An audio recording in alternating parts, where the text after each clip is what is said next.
அன்புக்கும் மரியாதைக்கும் போற்றுதலுக்கும் என்னுடைய நேசத்துக்கும் உரிய அருமையான தேவதாசன், இந்த பூரண சுவிசேஷ எழுப்புதல் சபைகளின் தாபகர், தலைமை போதகராக இருக்கிற அருமையான பாஸ்டர் ஜே செல்லத்துறை அவர்களுக்கு முதலாவது என்னுடைய வாழ்த்துக்களையும் நன்றிகளையும் தெரிவித்துக் கொள்கிறேன். அதைத் தொடர்ந்து என்னுடைய இடது பக்கத்திலும் வலது பக்கத்திலும் இந்த பட்டிமன்றத்தை பேசி சிறப்பிக்கும்படியாக வந்திருக்கிற பேச்சாளர்கள் அவர்களுக்கு என்னுடைய அன்பின் வாழ்த்துக்கள். அதைத் தொடர்ந்து இந்த சபையில் கூடி வந்திருக்கிற என்னுடைய சபையார், அவையோர், சான்றோர், பெரியோர், விசுவாசிகள், எல்லாவற்றுக்கும் மேலாக என் நேசத்துக்குரிய நெஞ்சார்ந்த நெஞ்சங்கள், இன்னும் இந்த நிகழ்ச்சியினை சால்வேஷன் டிவியில் பார்த்து கொண்டிருக்கிற அருமையான ரசிகர்கள் அனைவருக்கும், நேயர்கள் அனைவருக்கும் என்னுடைய இந்த கிறிஸ்மஸ் கால நல்வாழ்த்துக்களை உங்கள் அனைவருக்கும் தெரிவித்து கொண்டு இந்த பட்டிமன்றத்தை நாம் தியானிக்க வாஞ்சிக்கிறேன். இன்றைய நாட்களிலே நமக்கு ஒரு தலைப்பு இங்கே கொடுக்கப்பட்டிருக்கிறது. அது என்ன தலைப்பு என்றால், இயேசு கிறிஸ்துவின் பிறப்பு என்பது, இயேசு கிறிஸ்துவின் பிறப்பு என்பது, கிறிஸ்மஸ் என்பது, அது அவ்வளோதான். இயேசு கிறிஸ்துவனுடைய பிறப்பு என்பது ஆராதிப்பதற்குரியதா, மற்றவர்களுக்கு அறிவிப்பதற்குரியதா? நாம் ஆராதிப்பதற்கு உரியதா, மற்றவர்களுக்கு அறிவிப்பதற்கு உரியதா? இதுதான் இங்கே உள்ள பட்டிமன்றம். ஏன் இந்த தலைப்பு தேர்ந்தெடுத்திருக்கு அப்படின்னா, இன்றைய நாட்களில் ஆராதனை குறைகிறதா, இல்லை அறிவிக்கப்படுவது குறைகிறதா, அல்லது நம்முடைய சொந்த ஜீவியத்துக்கு இது எப்படி தேவைப்படுகிறது என்கிற எல்லா ஒரு காரியங்களை அதில் இந்த தலைப்பில் நாம் அடங்கி இருக்கிறதை நாம் புரிந்து கொள்ள முடியும். இன்னும் சொல்லப்போனால், இந்த கிறிஸ்மஸ் என்பது என்ன என்பது நம்முடைய சந்ததிகளுக்கு தெரிய வேண்டும். நம்முடைய வருங்கால அடுத்த தலைமுறைகளுக்கு கிறிஸ்மஸ் என்றால் என்ன என்பதை குறித்து நன்றாக தெரிய வேண்டும். அதற்காக வேணும் இதை நம்ம எடுத்துக்கொள்ளலாம். ஏனென்றால் ஒரு 40 வருடங்களுக்கு முன்பாக, இப்போ பார்த்தீங்கன்னா கிறிஸ்மஸ்னால் உங்களுக்கு கிறிஸ்மஸ் ஜீசஸ் ஞாபகம் வர்றாரான்னு எனக்கு தெரியாது. ஆனால் யார் ஞாபகம் வருவாங்கன்னா, தலையில் ஒரு சிகப்பு தொப்பி, வயிற்றில் ஒரு தொப்பை, சிவப்பு கலரில் ஒரு அங்கி போட்ட ஒரு கிறிஸ்மஸ் தாத்தா, நான் டீசெண்டாக சொல்கிறேன், கிறிஸ்மஸ் தாத்தா ஞாபகத்துக்கு வந்துடுறாரு. ஆனால் 40 ஆண்டுகளுக்கு முன்பால் இந்த தாத்தா இவ்வளவு பிரபலம் அடையலை. அப்போ தான் கொஞ்சம் கொஞ்சமாக அறிமுகப்படுத்துகிறாங்க.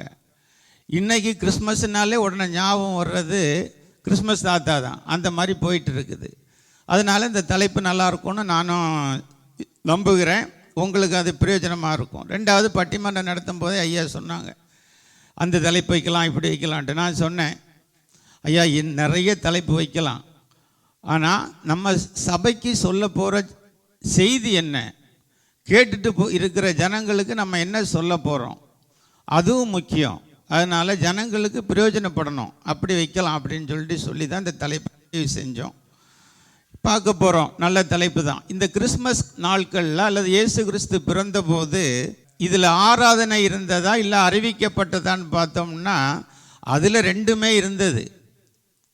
அந்த நாட்களில் இயேசு கிறிஸ்து பிறந்தபோது முதலாவது என்ன நடந்ததுன்னு பார்த்தீங்கன்னா, நீங்கள் லூக்கா 2:10 பார்த்தீங்கன்னா, தேவதூதன் அவர்களை நோக்கி, பயப்படாதிருங்கள், இதோ எல்லா ஜனத்துக்கும் மிகுந்த சந்தோஷத்தை உண்டாக்கும் நற்செய்தியை உங்களுக்கு அறிவிக்கிறேன். அதை தொடர்ந்து நீங்கள் பார்த்தீங்கன்னா, அதில் ஒரு நற்செய்தி, அதாவது ஒரு சம்பவம் நடந்திருக்கு, ஒரு நல்ல செய்தி நடந்திருக்கு. ஒரு குழந்தை பிறந்திருக்கு, அது ஒரு நற்செய்தி குழந்தை. அது பிறந்திருக்கிறது, அதை நம்ம என்ன செய்யணும்? ஒரு குழந்தை பிறந்திருக்கிறது, அதை நம்ம என்ன செய்யணும்? அறிவிக்கணும் அப்படின்னு சொல்லிட்டு தேவதூதர்களே முடிவு பண்ணியிருக்காங்க. இது யார் முடிவு பண்ணது? பரலோகத்தில் முடிவு பண்ணப்பட்டது. மனுஷன் முடிவு பண்ணதில்லை. இதை மற்றவங்களுக்கு சொல்லணும்னு முடிவு பண்ணது பரலோகம். தூதர்கள் இதை மற்றவங்களுக்கு உனக்கு நான் அறிவிக்கிறேன் அப்படின்னு முதல்ல சொல்லப்பட்டுச்சு. அதை தொடர்ந்து லூக்கா 2:14 பார்த்தீங்கன்னா, உடனே அதே தூதர்கள் திரும்ப பரம சேனையின் திரள் வருகிறது. உன்னதத்திலே இருக்கிற தேவனுக்கு மகிமையும் பூமியில் சமாதானமும் மனுஷர் மேல் பிரியமும் உண்டாவதாக என்று சொல்லி தேவனை துதித்தார்கள். அப்போ தூதர்களே அறிவித்தாங்க, தூதர்களே இப்போ என்ன செய்கிறாங்க? ஆராதிக்கிறாங்க, துதிக்கிறாங்க, ஆராதனை நடக்குது.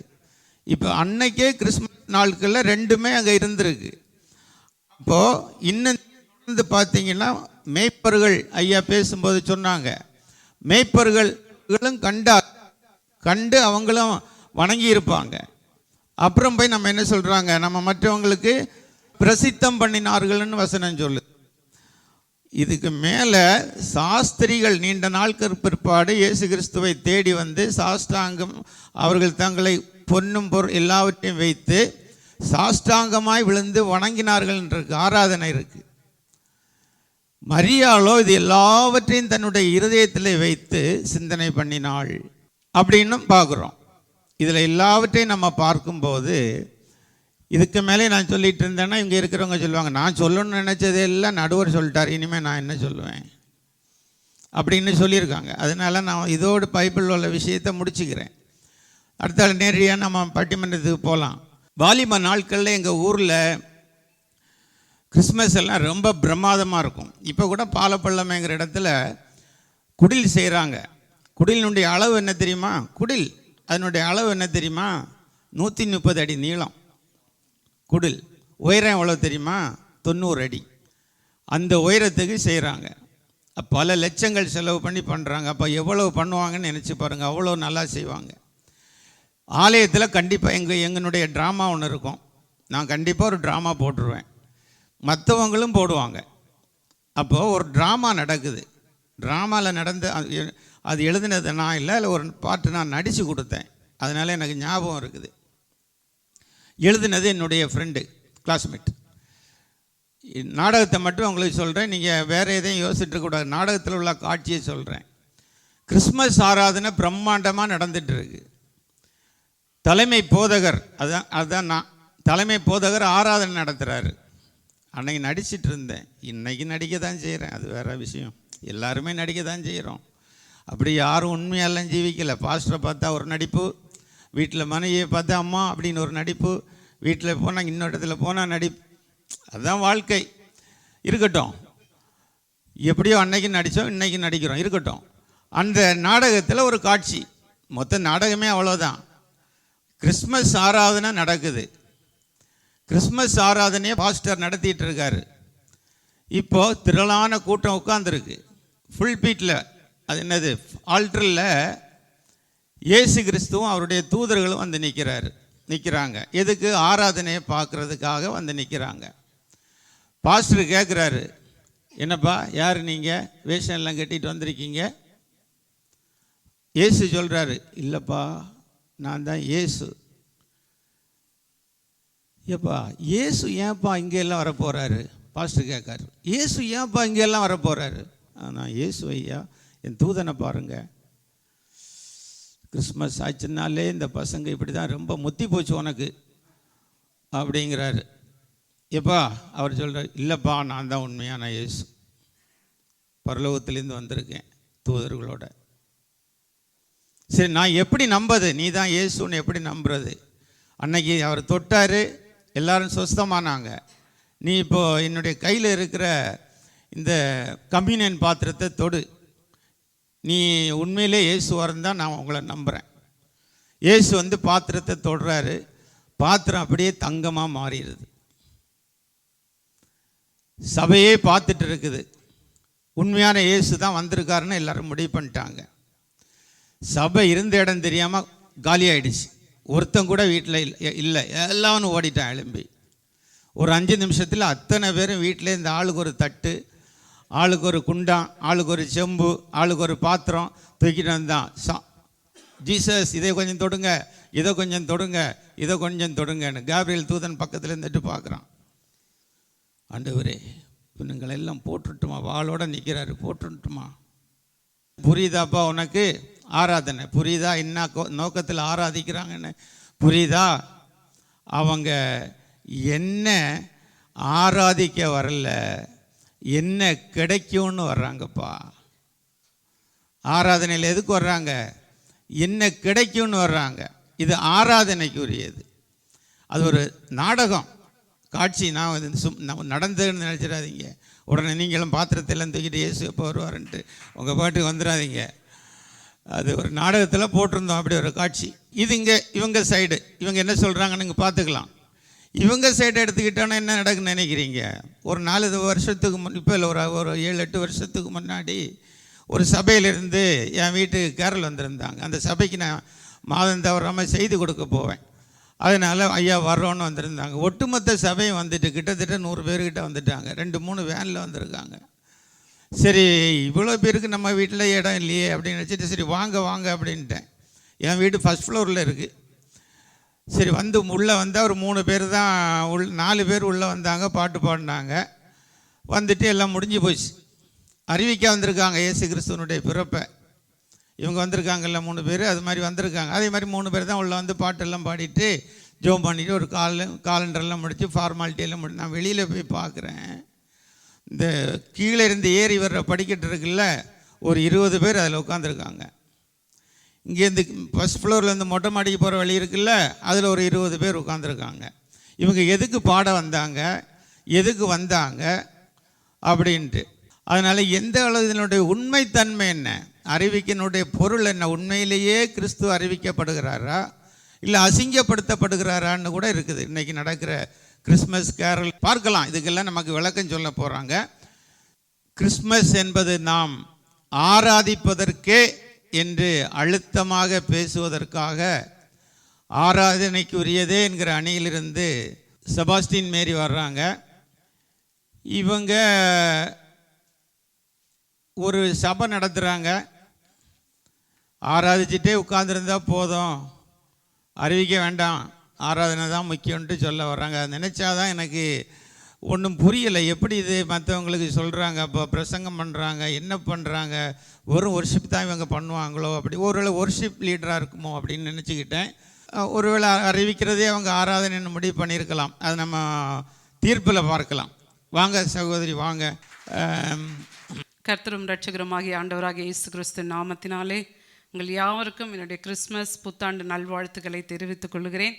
இந்த நல்ல வாய்ப்பை கொடுத்த என் தேவாதி தேவனுக்கும் அருமையான நம்முடைய தலைமை போதகருக்கும் அவ்வப்போது என்னை நினைத்து இந்த பட்டிமன்றத்தில் என்னுடைய பெயரையும் சேர்த்து என்னை மெருகேற்றுகிற அருமையான நடுவர் அவர்களுக்கும் என்னுடைய சகோதர சகோதரிகளுக்கும் குறிப்பாக அன்பின் விசுவாசிகள் யாவருக்கும் இயேசுவின் நாமத்தினாலே என் வாழ்த்துக்களை தெரிவிக்கிறேன்.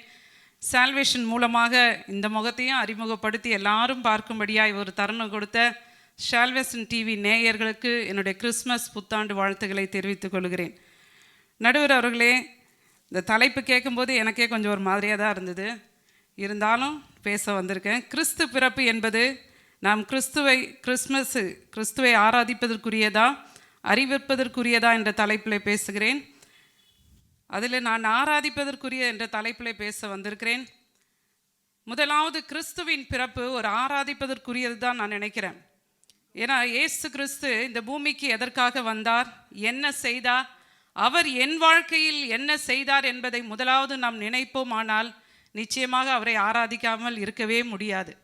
ஏன்னா ஒரு தனிப்பட்ட வாழ்க்கையில் இயேசு கிறிஸ்து வரும்பொழுது, அவனுடைய வாழ்க்கை மாற்றப்படும் போது அவன் முதலாவது செய்கிற காரியம், என்னை இப்படியாக ஆண்டவர் மாற்றினாரே என்று சொல்லி ஆண்டவரை துதிப்பதும் ஆராதிப்பதும் தான் முக்கியமான காரியம். அதற்கு அடுத்ததாக அவன் பெற்ற ரட்சிப்பை மற்றவர்களுக்கு சொல்ல அவனால் முடியும். தெய்வத்தை முதலாவது நாம் ஆராதிக்க வேண்டும். கிறிஸ்து பிறப்பு என்பது உலகமே கொண்டாடக்கூடிய ஒரு காரியம். அதில் ரட்சிக்கப்பட்ட நாம் இன்னும் ஆண்டவரை அதிகமாய் துதிப்பதற்கு ஒரு முக்கிய காரணம், உளையான சேற்றிலும் பாவத்திலும் வாழ்ந்த நம்மை ஆண்டவராக இயேசு கிறிஸ்து தூக்கி எடுத்து அந்த விலையேற பெற்ற ரட்சிப்பை நம்ம கொடுத்ததை நினைத்து ஆண்டவரை துதிக்கவும் ஆராதிக்கவும் இருக்கவே முடியாது. பாருங்க, நடுவர் அவர்கள் சொல்லும்போது சொன்னாங்க, வேதத்தில் அநேகர் ஆண்டவரை ஆராதித்தார்கள் துதித்தார்கள் என்று. ஆனால் மரியாளை குறித்து பழைய ஏற்பாட்டு காலத்தில் ஏசாயா புஸ்தகத்தில் ஒரு கன்னிகை கர்ப்பவதியாகி ஒரு குமாரனை பெறுவாள் என்று போட்டிருக்கு. ஆனால் எந்த கன்னிகை என்று பேரை குறிப்பிடல. ஆனால் இந்த மரியாளுடைய வாழ்க்கை பாருங்க, ஒரு பயபக்திக்குரிய வாழ்க்கை, ஒரு ஆராதனை செய்கிற வாழ்க்கை, ஆண்டவரை நேசிக்கிற ஒரு மகளாக இருந்ததினால் அநேக ஸ்திரீகள் இருந்தாலும் மரியாளுக்கு ஒரு கிருபை கிடைத்தது. கர்த்தருடைய கண்களில் அவள் ஆண்டவராகிய இயேசு கிறிஸ்துவை பெற்றெடுக்க ஒரு பாக்கியம் கிடைத்தது. பாருங்க, அவளுக்கு நீ உன்னுடைய வயிற்றில தான் இயேசு பிறப்பார் என்று அறிவிக்கல, ஒரு கன்னிகை கர்ப்பவதியாகி என்று தான் வேதத்தில் வாசிக்கிறோம்.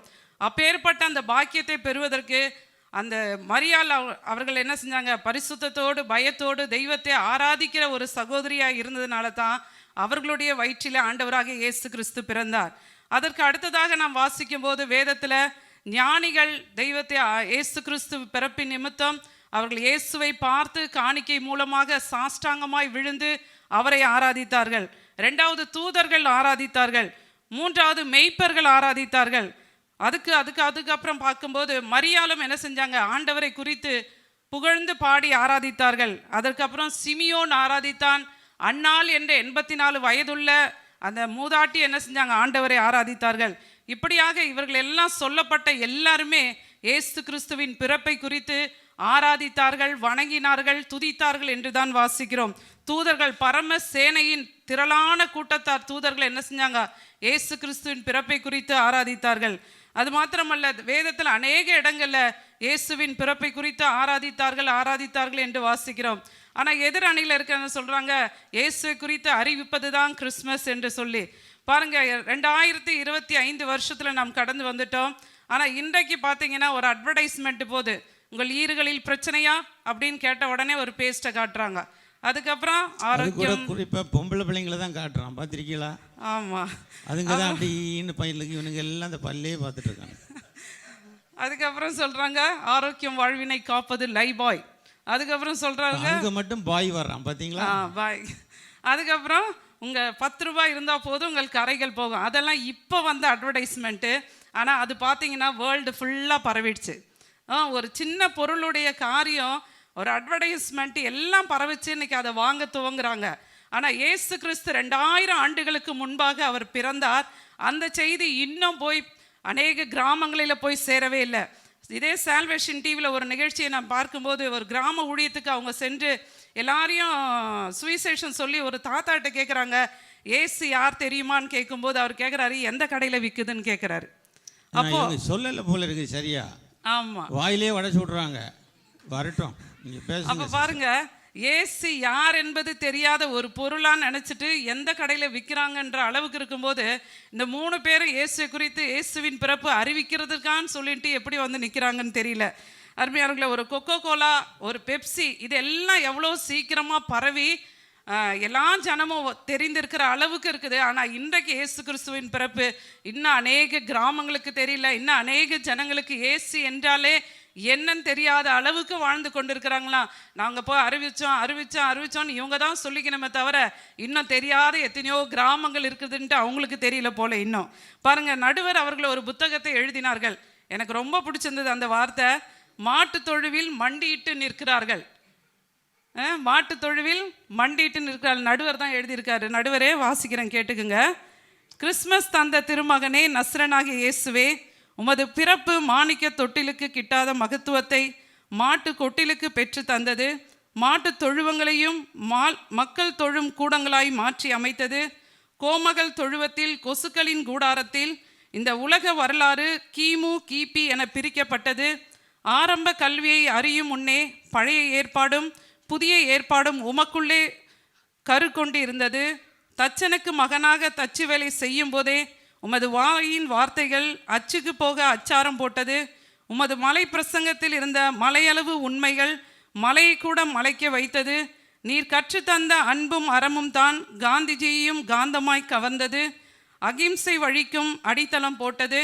பரந்த உலகத்தில் பாரத தேசத்தில் துன்மார்க்கம் ஒழிக்க சன்மார்க்கம் விதைத்தீர். ஆனால் பாதகர் கூட்டம் கிறிஸ்துவத்தின் பொற்பாதங்களுக்கு சாதி மத இனவெறி என்னும் கன்னிவெடி புதைக்கிறது. நீர் மன்னிப்பின் மறுபிறப்பு என்பதை மனு குலத்திற்கு போதித்தீர். அதனால்தான் கிறிஸ்மஸ் வரும்போதெல்லாம் உம்மை காட்டி கொடுத்த யூதாசும் சிலுவையில் அறைந்த ரோமர்களும் மாட்டு தொழுவத்தில் மண்டியிட்டு நிற்கிறார்கள், மன்னிப்பு கேட்டல்ல, மீண்டும் சிலுவையில் அறைவதற்கு. பாருங்க, நடுவர் இப்படியாக தன்னுடைய கவிதையில் இயேசுவின் பிறப்பில் எல்லாம் மண்டியிட்டு நிற்கிறார்கள் என்று நம்ம ஈஸ்டர் கொண்டாட முடியும். பாருங்க, அப்போ கிறிஸ்மஸ் என்பது ஒரு ஆராதனைக்குரியது தான். இயேசு கிறிஸ்துவின் பிறப்பு அகில உலகமும் பாருங்க எந்தெந்த விழாவோ எந்தெந்த தேதியில் கொண்டாடுறாங்க. ஆனால் கிறிஸ்மஸ் என்பது அதே தேதியில் வரும்பொழுது முழு உலகமும் அது எந்த மதமாக இருந்தாலும் அந்த நாட்களை கொண்டாடுவதற்கு எல்லாருமே மனப்பூர்வமாய் வாஞ்சியாக இருக்கிறாங்க. பாருங்க, இன்றைக்கு கேரளுக்கு போகும்போது பாருங்க, உண்மையாக அவங்கெல்லாம் அறிவிக்க போகிறாங்க. அவங்க போகும்போதே சொல்லுவாங்க, டே அந்த அக்கா வீட்டில் டீ காப்பி தாண்டா தருவாங்கன்னுவான். இன்னொருத்தன் சொல்லுவான், டே இல்லைடா சிக்கன் குழம்பு இட்லி தருவாங்கடா. இன்னொருத்தன் சொல்லுவான், டே அந்த அக்கா வீட்டில் ஒன்றுமே தரமாட்டாங்களா, போகிறது வேஸ்ட்டுடா. இது எல்லாம் அறிவிக்க போகிற மூஞ்சுங்களா இதெல்லாம்? போகும்போதே இப்படியே போயிட்டு உங்களுக்கு அவ்வளோதான் தெரியும் சிஸ்டர். ஓ, இதுக்கு பின்னாடி நிறைய இருக்குங்களா? மேலே நிறைய விஷயம் எனக்கு தெரியும். ஸ்தோத்திரம். அப்போ பாருங்க, நம்ம அறிவிக்கணும்னு சொல்லும்போது ஒரு ஆத்மா பாரம் இருக்கான்னு முதல் பார்க்கணும். கேரளுக்கு எல்லாம் போகிறாங்க, அறிவிக்கணும், இயேசுவை நாங்கள் அறிவிக்கிறோம். அது ஒரு ஜாலியாகிடுச்சு. ஸ்கூல் கட் அடிச்சு, காலேஜ் கட் அடிச்சு, என்ன செய்றாங்க, கேரள்னு சொல்லிட்டு அந்த போர்வையில் போகிறாங்க. ஆனால் உண்மையாக அவங்க சுவிசேஷம் சொல்கிறாங்களா, ஒரு ஆத்மா பாரத்தோடு போனாங்களான்னு சொல்லும்போது உண்மையாகவே அந்த இடத்த இல்லவே இல்லை. இதை நான் சொல்கிறதுக்கு கொஞ்சம் கஷ்டமாக இருக்குது. ஒரு பாஸ்டரை கேட்டேன், பாஸ்டர் நீங்கள் கேரள் ரவுண்ட் போவீங்களான்னு சொல்லும்போது அவர் சொன்னார், இதுக்கு முன்னாடி போயிட்டு இருந்தேன் சிஸ்டர், ஆனால் இப்போ போகிறது கிடையாது. என்ன ஆச்சு பாஸ்டர்னு? இல்லை, கேரளுக்கு போனேன், கடைசியில் பார்த்தா எல்லாம் ஜோடி ஜோடியாக மாறிடுச்சுட்டார். இதைத்தான் நான் எனக்கு தெரியும்னு சொன்னேன் டீசெண்டாக. பாருங்க, கடைசியில் அது எல்லாமே ஓடி போயிடுச்சு. கடைசியில் இந்த கேரளே நின்று போச்சுன்னு சொன்னார். பாருங்க, அப்போ சுவிசேஷம், இயேசுவின் பிறப்பை குறித்து சுவிசேஷம் அறிவிக்கணும், அது அறிவிக்கப்படணும்னு சொல்லிட்டு போருங்கெல்லாம் உண்மையான ஒரு ஆத்மா பாரத்தோடு இல்லாமல் ஏதோ ஒரு என்டர்டைன்மெண்ட், இந்த நாள் வந்தது நமக்கு ஒரு ஜாலின்னு சொல்லி அவங்க என்ன செய்கிறாங்க, கடந்து போய் அது ஒரு 10 நாள் அதை முடிச்சுட்டு அதுதான் அவங்களுடைய கடமை, நான் சொல்லிட்டேன் சுவிசேஷம் அறிவிச்சாச்சுன்னு அவங்க நினைக்கிறாங்க. ஆனால் இன்னும் அறிவிக்கப்படாத எத்தனையோ மக்கள் உண்டு, எத்தனையோ கிராமங்கள் உண்டு, எத்தனையோ தேசங்கள் உண்டு. அதனால் நாம் இயேசுவின் பிறப்பு என்பது ஆராதனைக்குரியது. அது ஒவ்வொரு தனிப்பட்ட வாழ்க்கையில் நாம் அறிந்திருந்தோமானால், இயேசு எதற்காக வந்தார் என்ற அந்த நோக்கத்தை நாம் அறிந்து கொண்டால், எனக்காக என்ன செய்தார் என்று அதை நாம் முழு மனதோடு அறிந்து கொண்டுமானால், உண்மையாக இயேசு கிறிஸ்துவை ஆராதிக்க நம்மால் இருக்கவே முடியாது. முதலாவது ஆராதனை தான், இயேசு பிறப்பு என்பது ஒரு ஆராதனை தான் என்று சொல்லி என்னுடைய வாதத்தை முடிக்கிறேன். நன்றி. சகோதரி நல்லா பேசியிருக்காங்க, நல்ல ரொம்ப ஜாக்கிரதையாக பதில் சொல்ல வேண்டியிருக்கு. இதுக்கு தகுந்தது மாதிரி கொஞ்சம் கொஞ்சம் ரொம்ப சீரியஸாகவும் இல்லாமல் ரொம்ப இதாகவும் போகாமல் நீட்டாக குறிப்பாக பேசியிருக்காங்க. சொன்னோம்னா, ஒரு கர்ப்பவதி கன்னிகை பேர் எழுதலை, பேர் ஒருவேளை மரியாள்னு முதல்ல பேரை சொல்லியிருந்தாருன்னா அவன் தாம்பதான் பிள்ளைக்கு மரியாள்னு பேர் வச்சுட்டு கல்யாணம் பண்ணாமல் வச்சுட்டு இருந்திருப்பான். இதுதான் இங்கே தான் இயேசு பிறக்க போகிறாருன்ட்டு. அதனால் பேர் சொல்லாமலே இருந்தாங்க. ஞானிகளே ஆராதித்தாங்க, அறிவிக்கலை. அவங்க ஆராதித்தாங்க, பிறகு போய் ஏறுவதுக்கு சொன்னாங்களா? சொல்லலை, அப்படியே திரும்பி போயிட்டாங்க. அவங்க ஆராதனை தான் முக்கியமானது அப்படின்னு சொல்கிறாங்க. சிமியோன் ஆராதித்தார். அப்புறம் இன்னொரு அந்த வயதான மூதாட்டி 84 வயதுடைய அன்னாள் என்கிற அந்த மூதாட்டி நமக்கெல்லாம் வழிகாட்டி, அவங்களும் ஆராதித்தாங்க. அதை புரிஞ்சுக்கிடுங்க ஐயா, அவங்க தான் நமக்கு வழிகாட்டின்னு சொல்லியிருக்காங்க. நீங்கள் என்னத்தை அறிவிச்சிங்க, இன்னும் பாக்கி ஏகப்பட்ட பேர் கிடக்குது ஐயா, அப்படி என்னமோ பெருசாக பேச வந்துட்டீங்களான்ட்டு ஒரு கேள்வி எழுப்பியிருக்காங்க. நமக்கு அதுக்கு பதில் சொல்ல வரப்போகிறாரு பாஸ்டர் பாக்கியராஜ். இவர் நல்ல பாக்கியம் பெற்றவர் சொல்கிறதுக்காக. இவர் சபையில் உட்காந்துட்டு ஆராதனை நடத்துகிறவர். இப்போ அதை விட்டுட்டு இல்லை நான் அறிவிக்க போகிறேன்னு வந்திருக்காரு. இது நியாயமானு தெரியல. சபையில் ஆராதனை நடத்துகிற மனுஷன் வந்து அறிவிப்பு தான் முக்கியம்னு கொஞ்சம் சண்டேயில் கிறிஸ்மஸ் ஆராதனை நடத்துவாரா இல்லை வெறும் கிறிஸ்மஸ் அறிவிப்போடு விட்டுருவாரான்னு தெரியல. சரி பார்ப்போம், பேசுங்க ஐயா. பட்டிமன்றத்திற்கு தலைமை பொறுப்பேற்றிருக்கிற அருமையான தலைமை போதகர் ஐயா அவர்களே, நடுவராய் வீட்டிருக்கிற என் ஆசை அண்ணன் அவர்களே, தம்பின்னு சொன்னால் கோச்சிக்கு வரலையா, வயசில் மூத்தவர், அருமை ஆசை அண்ணன் அவர்களே, எதிரணியிலே பேர்னு என்ன ஆசை தம்பின்னு தான் கூப்பிடுறான். இருந்தாலும் நாங்கள் சொன்னோம்னா எங்களுக்கு தீர்ப்பு பாதகமாக விட்டுட்டிங்கன்னா, அதனால் அண்ணன் சொன்னால் எவ்வளோ ஒரு பாசம் இருக்குது, அதனால தான் அப்படி ஒரு வார்த்தையை போடுறேன். அப்போ நீங்கள் புரிஞ்சுக்குவீங்க.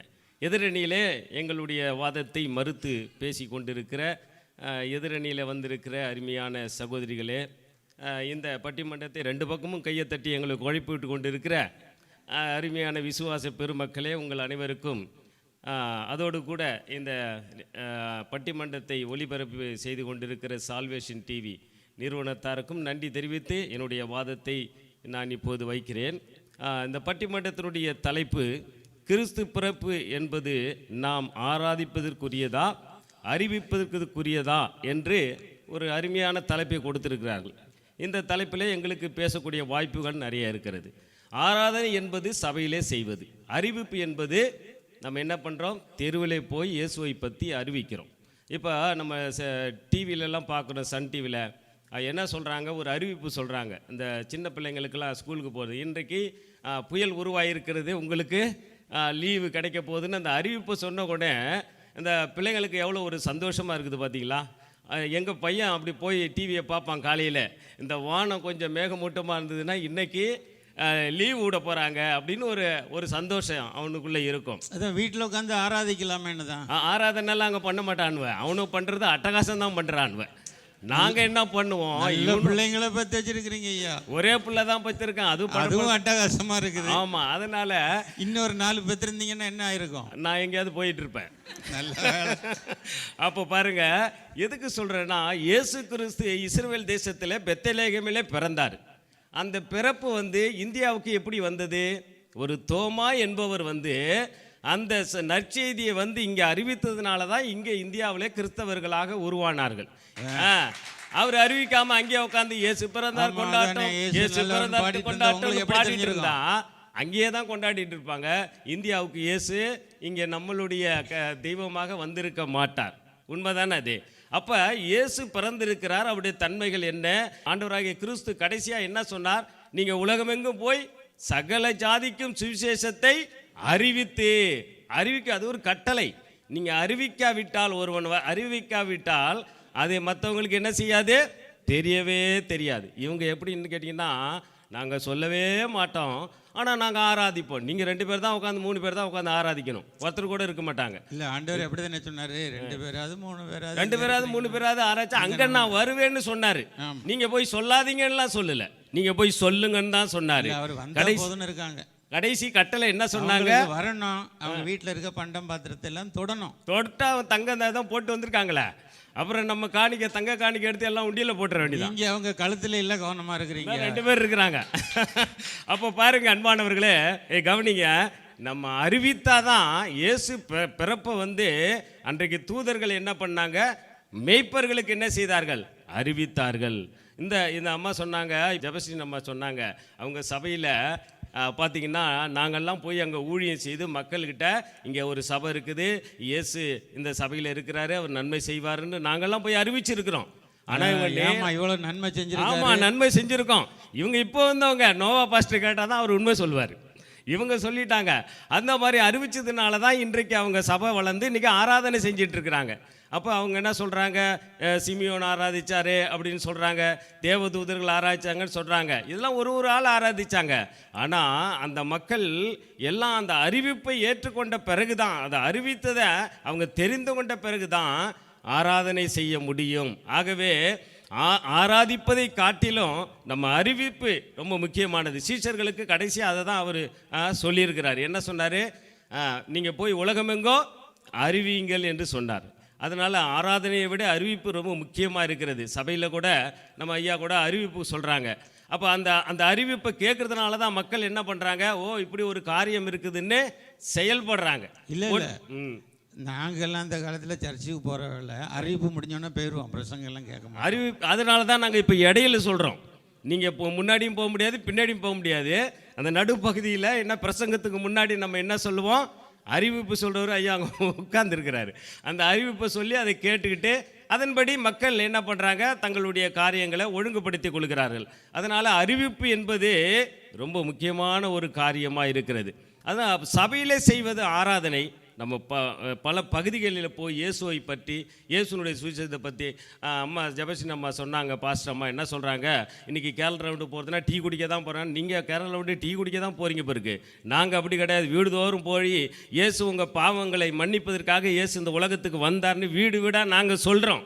வீடு வீடாக சொல்லி நாங்கள் அறிவிக்கிறதுனால அந்த மக்கள் சர்ச்சுக்கு வராங்க. நான் இப்போ 3 நாள் ஐயா கூட்டத்தை ஒழுங்குபடுத்தி எங்கள் சபையில் கொடுத்தாரு. அது திடீர்னு நம்ம ஸ்டீபன் ஐயா அங்கே இருக்கிறார், அவர் தான் பேசினார். முதல் நாளில் பார்த்தீங்கன்னா நாங்கள் போய் ஓரளவு சொல்லி விட்டுட்டோம். என்ன சொல்லிட்டோம், இந்த மாதிரி ஆராதனை இருக்குது வாங்கன்னு. ஆனால் பார்த்தீங்கன்னா ரொம்ப கம்மியான பேர் வந்தாங்க.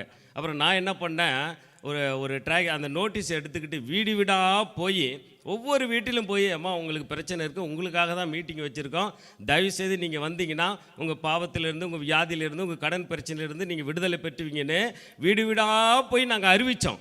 அப்படி அறிவித்ததுனால எங்கள் சபையில் வராத புது புது ஆத்துமாக்கள் நிறைய பேர் வந்தாங்க. அப்போ அறிவித்ததுனால தானே வந்தாங்க. நல்லா தட்டுங்க, கை தட்டுங்க. அறிவிக்காவிட்டால் அவங்க வந்திருப்பாங்களான்டா? கண்டிப்பாக வந்திருக்கவே முடியாது. இயேசு கிறிஸ்து இந்த உலகத்தில் முன் பிறப்பார் என்று எத்தனையோ தீர்க்கதரிசிகளால் என்ன செய்தாங்க? முன் அறிவிக்கப்பட்டாங்க. அப்படி முன் அறிவிக்கப்பட்டதுனால தான் ஒரு பரிசுத்த மரியாள் என் கர்ப்பத்திலே இயேசு பிறக்க வேண்டும் என்று தன்னை ஆயத்தப்படுத்தி கொண்டார்கள்.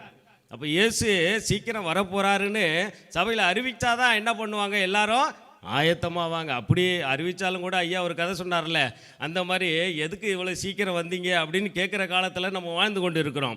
ஆனால் நம்ம இயேசுவை பற்றி மற்றவர்களுக்கு நம்ம அறிவிக்கவில்லை என்றால் ஆராதனைக்கு மக்கள் வருவது குறைவாயிருப்பார்கள். ஆராதனை என்பதே ஒன்று நடக்காது. ஆனால் அறிவிப்பு என்பது ரொம்ப முக்கியமாக இருக்குது. கந்தகா மந்திரி ஒரு மந்திரி ரதத்தில் போயிட்டுருக்கான். வேதத்திலேருந்து நம்ம பார்க்குறோம். போகும்போது ஒரு புஸ்தகத்தை வாசிக்கிறார். ஏசாயா 53ஆம் அதிகாரம். அது வாசிக்கும் போது பிலிப்பு போய் என்ன பண்ணுறாரு? அந்த ரதத்தில் ஏறிக்கிறாரு. பரிசுத்த ஆவியானவர் சொல்கிறாரு. அப்போ ஏறும்போது இது வாசிக்கிறீங்களா, உங்களுக்கு ஏதாவது தெரியுதான்னு கேட்கும்போது, ஒருவன் அதை எனக்கு தெரியப்படுத்தாவிட்டால் எனக்கு அது எப்படி எனக்கு தெரியும்னு கேட்குறாரு. அப்போ அவன் வாசிக்கிறான், அந்த இயேசு யார், எதுக்காக மரித்தார் அப்படின்னு எல்லா காரியமும் வாசிக்கிறான். ஆனால் அது என்னன்னு ஒன்றும் புரியல. அப்போ இந்த பிலிப்பு போய் அவனுக்கு எல்லா காரியங்களையும் விலைக்கு சொல்லும் போது அந்த இடத்துலையே அவன் ஞானசானம் எடுக்கிறான். ஒரு அல்லேலூயா சொல்லுங்க. அப்போ ஆராதிப்பதை விட அவனுக்கு சத்தியத்தை சத்தியமாய் அறிவித்து அவனுக்கு சொல்லும்போது ஒரு மனிதன் மனது மாறி தான் மறுபடி தான் ஆராதனைக்கு வர முடியும், சபைக்கு வர முடியும். ஒரு புறஜாதி மனிதனிடத்தில் போய் நாங்கள் வாங்க, நாங்கள் ஆராதிப்போம், வாங்க, இயேசு நல்லவர், இயேசு நல்லா அங்கே ஆராதனை பண்ணிக்கிட்டே இருக்கலாம். ஆனால் இயேசுவை பற்றி நம்ம சொன்னால் தானே தெரியும். மற்றவங்களுக்கு எப்படி தெரியும்? ஒன்றுமே தெரியாது. அவங்க கண்ணை கட்டி காட்டில் விட்ட மாதிரி இருப்பாங்க. அங்கே இயேசு எப்படிப்பட்ட தன்மை உள்ளவர், இயேசு யார், இயேசு இந்த உலகத்துக்கு எதற்காக வந்தார், இப்படி நிறைய காரியங்களை நம்ம சொல்லும் போது தான் இயேசுனுடைய தன்மைகளை அவங்க புரிஞ்சிருப்பாங்க. அப்போஸ்தலனாகிய பவுல் சொல்கிறான், சுவிசேஷத்தை அறிவிப்பது என்மேல் விழுந்த கடமை. அது ஒவ்வொருவரும் சொல்லணும், நீங்களும் சொல்லணும், நானும் சொல்லணும். அப்போ இந்த நாட்களில் அம்மா சொன்னாங்க, சுவிசேஷத்தை நீங்கள் அறிவிக்கிங்கிற அப்படி சொல்கிறீங்க, இன்னும் அறிவிக்கப்படாத இடங்கள் நிறைய இருக்குதுன்னு. கண்டிப்பாக இருக்க தான் செய்யுது. ஆனால் அதற்காக மிஷினரிகளை சபையில் எழுப்பி அங்கே அறிவிக்கும்படியாக, இயேசுவை குறித்து சொல்லும்படியாக ஜனங்களை என்ன பண்ணுறாங்க? சுவிசேஷங்களை அனுப்புகிறார்கள். அவர்கள் போய் இன்றைக்கு சொல்லி கொண்டு இருக்கிறார்கள். நிறைய மிஷினரி ஸ்தாபனங்கள் இயேசுவை பற்றி அறிவித்து கொண்டு தான் இருக்கிறார்கள். அதனால் இந்த நாட்களில் கிறிஸ்துவனுடைய பிறப்பு ஆராதிப்பதற்குரியதாக இருந்தாலும் அதைவிட மேலோங்கி இருப்பது அறிவிப்பதற்குரியதே என்று சொல்லி என் வாதத்தை முடிக்கிறேன். நன்றி, வணக்கம். அருமையான போதகர் தன்னுடைய அணிக்கு வாதத்தை அதிரடியாக அறிவிப்பு தான் என்று கொஞ்சம் பின்புலத்தோடு எடுத்து வைத்திருக்கிறார். எல்லாவற்றுக்கும் என்ன இருக்கும்? ஒரு பின்புலம், பேக்ரவுண்ட் ஒன்று இருக்கும். 2 சாமியார் சந்திச்சுக்கிட்டான். ஒருத்தன் கேட்டான், நீ ஏப்பா சாமியார் ஆகிட்டேன் அப்படின்ட்டு. நான் ஒரு பொண்ணை காதலித்தேன், அந்த பொண்ணை என்னை கைவிட்டு போயிட்டா, அதோட நான் விட்டுட்டு நான் சாமியாராக வந்துட்டேன்னா. சரி, நீ ஏன் சாமியாரான அப்படின்னா, அது ஒன்றும் இல்லை, நீ ஒரு பொண்ணை காதலித்து கைவிட்ட இல்லை, அந்த பொண்ணை நான் கட்டிக்கிட்டேன், இப்போ நான் சாமியார் ஆகிட்டேன் அப்படின்னா. அந்த மாதிரி எல்லாத்துக்கும் ஒரு பேக்ரவுண்ட் இருக்குது. அது மாதிரி இப்போ இயேசு கிறிஸ்துவனுடைய பிறப்புக்குள்ள இதெல்லாம் கொஞ்சம் அதிரடியாக பேசியிருக்கார். ஒரு பையனுக்கு ஒரு எக்ஸாமில் ஒரு கேள்வி வந்தது, 2ஆம் உலகப் போர் ஏன் எதற்காக நடந்தது அப்படின்ட்டு. பையன் பதில் எழுதினான், முதல் உலகப் போர் யாரும் சரியாக, எந்த நாடும் சரியாக செய்யாத காரணத்தினால் 2வது உலகப் போர் அறிவிக்கப்பட்டது. அது மாதிரி முதல்ல பேசினாங்க, அவங்களுக்கு பதில் கொடுக்கறதுக்காக இவர் வந்தார். கொஞ்சம் நல்லா சொல்லியிருக்காரு. கொஞ்சம் அவர் சொல்கிறத பார்த்தா நம்ம முடிச்சுக்கலாமான்னு கூட இருக்குது. ஆனால் இவர் 2 பேர் இருக்காங்க, நான் விட்டுருவோமா அப்படின்னு சொல்லிட்டு இவருடைய கேள்வி கணைகளுக்கு சில விளக்கங்களை கொடுப்பாங்க, அல்லது அவங்களுடைய கருத்துக்களை எதிரணியில் சொல்லி அதையெல்லாம் விளக்குமாறு சொல்லுவாங்க. வாங்க, சொல்லுங்கள் சிஸ்டர், வாங்க. அடுத்தல வர்றாங்க சகோதரி ஹெலன் ஜேசன். இவங்க ஏற்கனவே உங்களுக்கு அறிமுகமானவங்க. இப்போ தன்னுடைய அணிக்கு ஆராதனை தான் ஐயா முக்கியம், என்ன பெரிய அறிவிச்சிட்டு அப்படின்ட்டு வந்து நிற்கிறாங்க வரைஞ்சி கட்டிட்டு. பார்க்கலாம் என்ன நடக்குதுன்ட்டு. கர்த்தருடைய பரிசுத்த நாமத்துக்கு ஸ்தோத்திரம். தேவன் எனக்கு இந்த வாய்ப்பளித்ததற்காக ஆண்டவரை நன்றியோடு துதிக்கிறேன். மேலும் எங்கள் பாஸ்டர் ஐயா அவர்களுக்கும் மற்றும் நடுவரவர்களுக்கும் கூடியிருக்கிற சபை மக்களுக்கும் சால்வேஷன் டீம் மேயர்களுக்கும் எதிரணியில் விட்டிருக்கிற என் சகோதர சகோதரிகள் அனைவருக்கும் என் நன்றியை தெரிவித்துக் கொள்கிறேன். அண்ணன் வந்து ரொம்ப இதாக சொல்லிட்டு போனாங்க. அறிவிச்சதுனால தான் எங்கள் சபைக்கு வந்து ஆட்கள் வந்தாங்கன்னு. அந்த அண்ணனுடைய சபை ஆரம்பித்து 5 வருஷம் ஆச்சு. எவ்வளோ ஜனங்கள் அங்கே வந்துக்கிட்டு இருக்காங்கன்னு அந்த அண்ணன் கேளுங்க பார்ப்போம். அவங்க சபை நிறைஞ்சு வடியுதா இல்லை வந்து போக ஆட்கள் இருக்காங்களா? இன்றைக்கி 3 நாள் மீட்டிங் போட்டதுனால ஜனங்கள் வந்திருக்காங்க அப்படின்றத பெருசாக சொல்கிறார் அவர். ஆனால் அவர் என்ன பண்ணுற அறிவிக்கிறது வந்து எப்படின்னா, அப்போஸ்தலர் வாசித்து பார்த்தீங்கன்னா, அனுதினம் வீடுகள் தோறும் அனுதினமும் அப்பம் பிட்டு தேவனை ஆராதித்து கொண்டு இருந்தார்கள் அப்படின்னு பார்க்குறோம். ரட்சிக்கப்படுகிறவர்களை கர்த்தர் அனுதினமும் சபையிலே சேர்த்து கொண்டு வந்தார் என்றுதான் வேதம் சொல்லுது. அப்போ ரட்சிக்கப்படணும், ஒரு மனுஷன் சபைக்குள்ளே நுழையணும் அப்படின்னு சொன்னால் அது ஆண்டவரால தான் மாத்திரம் தான் முடியும். நீங்கள் போய் என்னதான் போய் அறிவிச்சா கூட உங்களுக்கு பின்பலத்தில் நின்று வந்து ஜெபிக்கக்கூடிய ஆட்கள் வேணும், ஆராதிக்கக்கூடிய ஆட்கள் வேணும், தேவனோடு கூட உறவு கொள்ளக்கூடிய ஆட்கள் இருந்தால் மட்டும்தான் நீங்கள் போய் அங்கே போய் சுவிசேஷம் சொல்லப்படுகிற அந்த வார்த்தையானது 1 30 60 100 வந்து பலன் தரும். இல்லைன்னா நீங்கள் இப்போ உட்காந்துருக்கீங்க பாருங்க, உங்கள் சபையில் எத்தனை பேர் வந்திருக்காங்கன்னு அப்படி தான் இருக்க முடியும். இப்படி ஒரு பாயிண்ட் இருந்திருக்கு. ஆமாம், அங்கே இருக்கு நடுவர்களே, அங்கே இருக்கிற 2 பேரும் பார்த்தீங்கன்னா சபை போதகர்கள். விசேஷமாக சொல்ல போனால் அந்த பாக்கியராஜ் அண்ணன் வந்து நல்லா ஆராதிப்பாங்க. எங்கள் மக்கள் எல்லாத்துக்கும் ரொம்ப நல்லா தெரியும். ஒரு ஆராதனை வீரனே சொல்லலாம். ஆராதனை வீரரை கட்சி மாறிட்டீங்க. ஆனா இன்னைக்கு பாத்தீங்கன்னா கட்சி மாறிட்டீங்க வந்து உட்கார்ந்திருக்காங்க. அவங்க இதுல வந்து உட்கார்ந்திருக்காங்க. கட்சி மாறது ரொம்ப சாதாரணம். அதை சொல்லுங்க. காலையில இருக்கிறாரு, சாயந்தரம் இன்னொரு கட்சி. ஆமா, அதுக்கு பக்கத்தில் உட்காந்துருக்காரு ஜேக்கப் அண்ணன். அந்த அண்ணன் வந்து தன் வேலையும் செஞ்சுக்கிட்டு ஓடுவார். சாட்டர்டே சண்டே ஆயிடுச்சுன்னா, ஏமா எனக்கு வந்து ஊழியம் இருக்கு, நாங்கள் அங்கே போனோம் இங்கே போனோம் அப்படின்னு சொல்லி என்ன பண்ணுறாரு, ஊழியத்துக்கு ஓடிக்கொண்டு இருக்கிறாரு. ஊழியத்துக்கு ஓடிக்கொண்டு இருந்தாலும் அவனுக்கு நைட் என்ன பண்ணுற 11 மணி 12 மணி ஆகுது ப்ரேயர் பண்ணிட்டு, ஏன்னா அந்த ஊழியம் நம்ம செய்ய போகிறோம்ல, அதனால நான் ஜெபிக்கிறேன், ஜெபிச்சாதான் அந்த மக்களுடைய மனதில் போய் அது கிரியை செய்யும் அப்படின்றாங்க. அப்போ இது என்ன தெரியுது, ஆராதனை ஒன்று இல்லை என்று சொன்னால் தேவனுடைய கூடாரத்துக்குள்ள ஆட்களை வந்து சேர்க்கவே முடியாது. இன்னைக்கு வந்து கேரல் ரவுண்ட்ஸ் அப்படின்னு சொல்லிட்டு நீங்க போறீங்க. கேரல் போற வல்லல் தான் எங்களுக்கு நல்லா தெரியுமே. சின்ன வயசுல இருந்தே எங்க வீட்டில் எல்லாருமே கேரல் போவாங்க. ஏன்னா என்னை மட்டும், நான் மூத்தவன்றால என்னை மட்டும் எங்க அப்பா கூட்டிட்டு போக மாட்டாங்க, விடவும் மாட்டாங்க. அம்மா அப்பா எல்லாருமே போவாங்க. ஆனா அவங்க போயிட்டு வந்த உடனே நான் என்ன பார்ப்பேன், முதல்ல பார்க்கறது என்னன்னா அவங்க பேக்கை வாங்கி தான் பார்ப்பேன், என்ன கொண்டு வந்திருக்காங்க. ஏன்னா ஒவ்வொரு வீட்லையும் போற வீட்டில் எல்லாத்துலையும் என்ன பண்ணுவாங்க, ஏதாவது ஒரு ஸ்வீட் கொடுப்பாங்க, ஏதாவது கொடுப்பாங்க. சம்டைம்ஸ் சாப்பாடே போடுவாங்க சில பேர் வீட்டில் வந்துட்டு. அதுக்காகவே ஓடுங்க எல்லா பிள்ளைங்களுமே. அப்புறம் இப்போ நாங்கள் ரீசெண்டாக வந்து FMPP கேரல்ஸ் போயிருந்தோம். அதை ஃபர்ஸ்ட் டைம் நான் போனது வந்துட்டு. அப்போ நாங்கள் போகும்போது நாங்கள் எங்கள் வீட்டில் எதுவுமே கொடுக்க மாட்டோம். ஏன்னா அண்ணன் சொல்லியிருக்காங்க யார் வீட்டில் எதுவும் கொடுக்க வேண்டாம் அப்படின்னு சொன்னதுனால கொடுக்கல. ஆனால் நாங்கள் போகிற எல்லார் வீட்லையும் பார்த்தீங்கன்னா ஏதாவது ஒன்று கொடுக்குறாங்க. நாங்கள் ஒரு ஐஸ்கிரீம் கடைக்கு போனோம். நான் ஏற்கனவே 2 நாளைக்கு முன்னாடி அவங்ககிட்ட சொன்னேன், எனக்கு வந்து ஒரு கோன் ஐஸ், அந்த நல்ல ஒரு காஸ்ட்லியாக நல்ல ஒரு கோன் ஐஸ் வேணும்னு சொல்லிட்டு இருந்தேன். அப்போ எனக்கு அது கிடைக்கல. அப்போ நாங்கள் அந்த கேரல் போகும்போது பார்த்தீங்கன்னா அங்கே வந்து எல்லாருக்கும் அந்த கோன் ஐஸ் வந்து டிஸ்ட்ரிபியூட் பண்ண அந்த ஐஸ்கிரீம் கடைக்கு போனதுனால. ஸோ அப்படி என்னன்னா, நம்ம தின்றதுக்கு நம்ம எய்ம் என்ன, ஒரு தின்றதுக்காக தான் அந்த இடத்துக்கு நம்ம போகிறோம். ஆமா, ஐஸ்கிரீம் கடையில் நுழைச்ச உடனே ஒரு கோன் ஐஸ் தருவாங்களா அந்த ஒரு எதிர்பார்ப்புல தான் நம்ம ஓசியில கிடைக்குது இல்லையா. அந்த மாதிரி அப்போ கேரல் போகிறது. இப்போ இன்னும் சொல்ல போனால் சென்னையில் வந்து முழு நேர ஊழிய பணிக்காகவே ஒரு 15,000 பேர் இருக்காங்களாம், ஒரு கணக்கெடுப்பு சொல்லுது. இப்போ அந்த 15,000 பேருமே உண்மையாக ஊழியம் செஞ்சாங்க, உண்மையாக சுவிசேஷம் அறிவிச்சாங்கன்னா இந்நேரம் சென்னை பட்டணமே ரசிக்கப்பட்டிருக்குமே. அப்படி யாராவது இருக்காங்களா? அப்படி எல்லாரும் ரசிக்கப்பட்ட மாதிரி எனக்கு தெரிஞ்சு யாரும் வந்து ரசிக்கப்பட்ட மாதிரி தெரியல. இப்போ சபையெல்லாம் பார்த்தீங்கன்னா கொரோனாவுக்கு அப்புறம் வந்து ஓரளவு கொஞ்சம் பயந்து கொஞ்சம் வந்துக்கிட்டு இருந்தாங்க. இப்போ பார்த்தீங்கன்னா அது நாளடைவில் அப்படியே தேஞ்சு இப்போ ஃபர்ஸ்ட் சர்வீஸில் வர்ற ஆட்கள் வந்து செகண்ட் சர்வீஸ்க்கு யாரும் வர்றது கிடையாது. கட்டரமான கதை தான். இப்போ நீங்கள் அறிவிக்கிறேன்னு சொல்கிறீங்க, என்னத்தை போய் நீங்கள் எல்லா இடத்துலையும் அறிவிச்சுக்கிட்டு இருந்திருக்கீங்க. அப்படியே நீங்கள் உண்மையாக அறிவிச்சாங்கன்னா ஆராதனைக்கு எல்லாரும் வந்திருக்கணும் இல்லையா, சபை நிறைஞ்சு வழிஞ்சிருக்கணும்ல, அந்த மாதிரி ஒரு இதுவே கிடையாது. அறிவிக்கிறாங்கல்ல. ஆமாம், எதுக்கு அறிவிக்கிறாங்க? சபைக்கு வந்து ஆராதனைக்கு வாங்கினு தானே அறிவிக்கிறாங்க. என்ன கர்த்தரா இயேசு கிறிஸ்துவை அறிவிக்கிறாங்க, இயேசு பிறந்ததெல்லாம் சொல்றாங்க. ஆனா சொன்னாலுமே அவங்க அறிவிக்கிறது வந்து எவ்வளோ தூரத்துக்கு மக்களுடைய மனதில் போய் அது வந்து விதைக்கப்பட்டிருக்கிறது, அதுதான் முக்கியம். செவி வழியில் எல்லாரும் கேட்பாங்க, கேட்டு விட்டுட்டு போயிட்டே இருப்பாங்க. அந்த மாதிரி இருக்கக்கூடாது. ஆராதனை அப்படின்றது வந்து ஆண்டவரோடு நெருங்கி உறவாடுகிற ஒரு தருணம். அது வந்துட்டு இப்போ நம்ம தேவனே வந்து ஆராதனைக்கு பாத்திரர், துதிக்கு பாத்திரர். அவர் வந்து உன்னதத்திலே தேவனுக்கு மகிமை, பூமியிலே சமாதானமும் உண்டாவதாகன்னு சொல்லி அந்த மேய்ப்பர்கள் போய் தேவனை ஆராதித்தார்கள் தான் நம்ம வேதத்தில் பார்க்குறோம். அதே மாதிரி சகரியா எலிசபெத் எடுத்துக்கிட்டிங்கன்னா அவங்க 2 பேருக்கு ரொம்ப நாளாக குழந்தை இல்லை. அப்போ சகரியா என்ன பண்ணுவார், தேவனை ஆராதிப்பதற்கு அந்த சீட்டை வாங்கிட்டு உள்ளே போவார், அந்த சபைக்குள்ளே போவார். அப்போ அவர் ஆராதிச்சு கொண்டு இருக்கும் போது தான் தேவ தூதன் இடைப்பட்டு உன் வேண்டுதல் கேட்கப்பட்டது, உன் மனைவியாகிய எலிசபெத் ஒரு குமாரனை பெறுவாள் அப்படின்னு சொல்லி சொல்கிறாங்க. அவனுக்கு யோவான் என்று பெயரிடுவாயாக, அவர் திராட்சரசமும் அதுவும் குடியான், இஸ்ரவேல் அநேகரை நீதிக்குடமாக ஆண்டவர்கிட்ட திருப்புவார் அப்படின்னு சொல்லுது. அப்போ வந்து ஆராதனை நேரத்தில் மாத்திரம்தான் ஆண்டவர் நம்மளோடு கூட இடைப்படுவார்.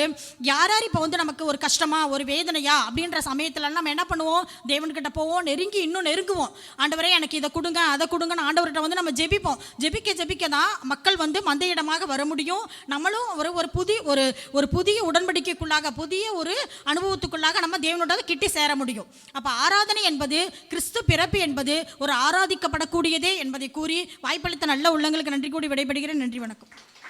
அருமையாக கொட்டி இருக்கிறாங்க. அறிவிக்கிறது எதுக்கு அறிவிக்கிறீங்க? வந்து ஆராதனை பண்ணுங்கன்னு அறிவிக்கிறீங்க. இயேசு பிறந்திருக்காரு, போய் எல்லாருக்கும் சொல்லுங்க என்ன சொன்னீங்க அப்படின்னு சொல்லிட்டுங்கிற மாதிரி கேள்வி கேட்டிருக்காங்க. சாமர்த்தியமாக தான் கேட்டிருக்காங்க. எப்படி கேட்டிருக்காங்கன்னா, வீட்டில் ஏதாவது ஒரு பொருள் வாங்கினோம்னா அந்த பெரியவங்க யாரும் வெளியில் சொல்ல மாட்டாங்க.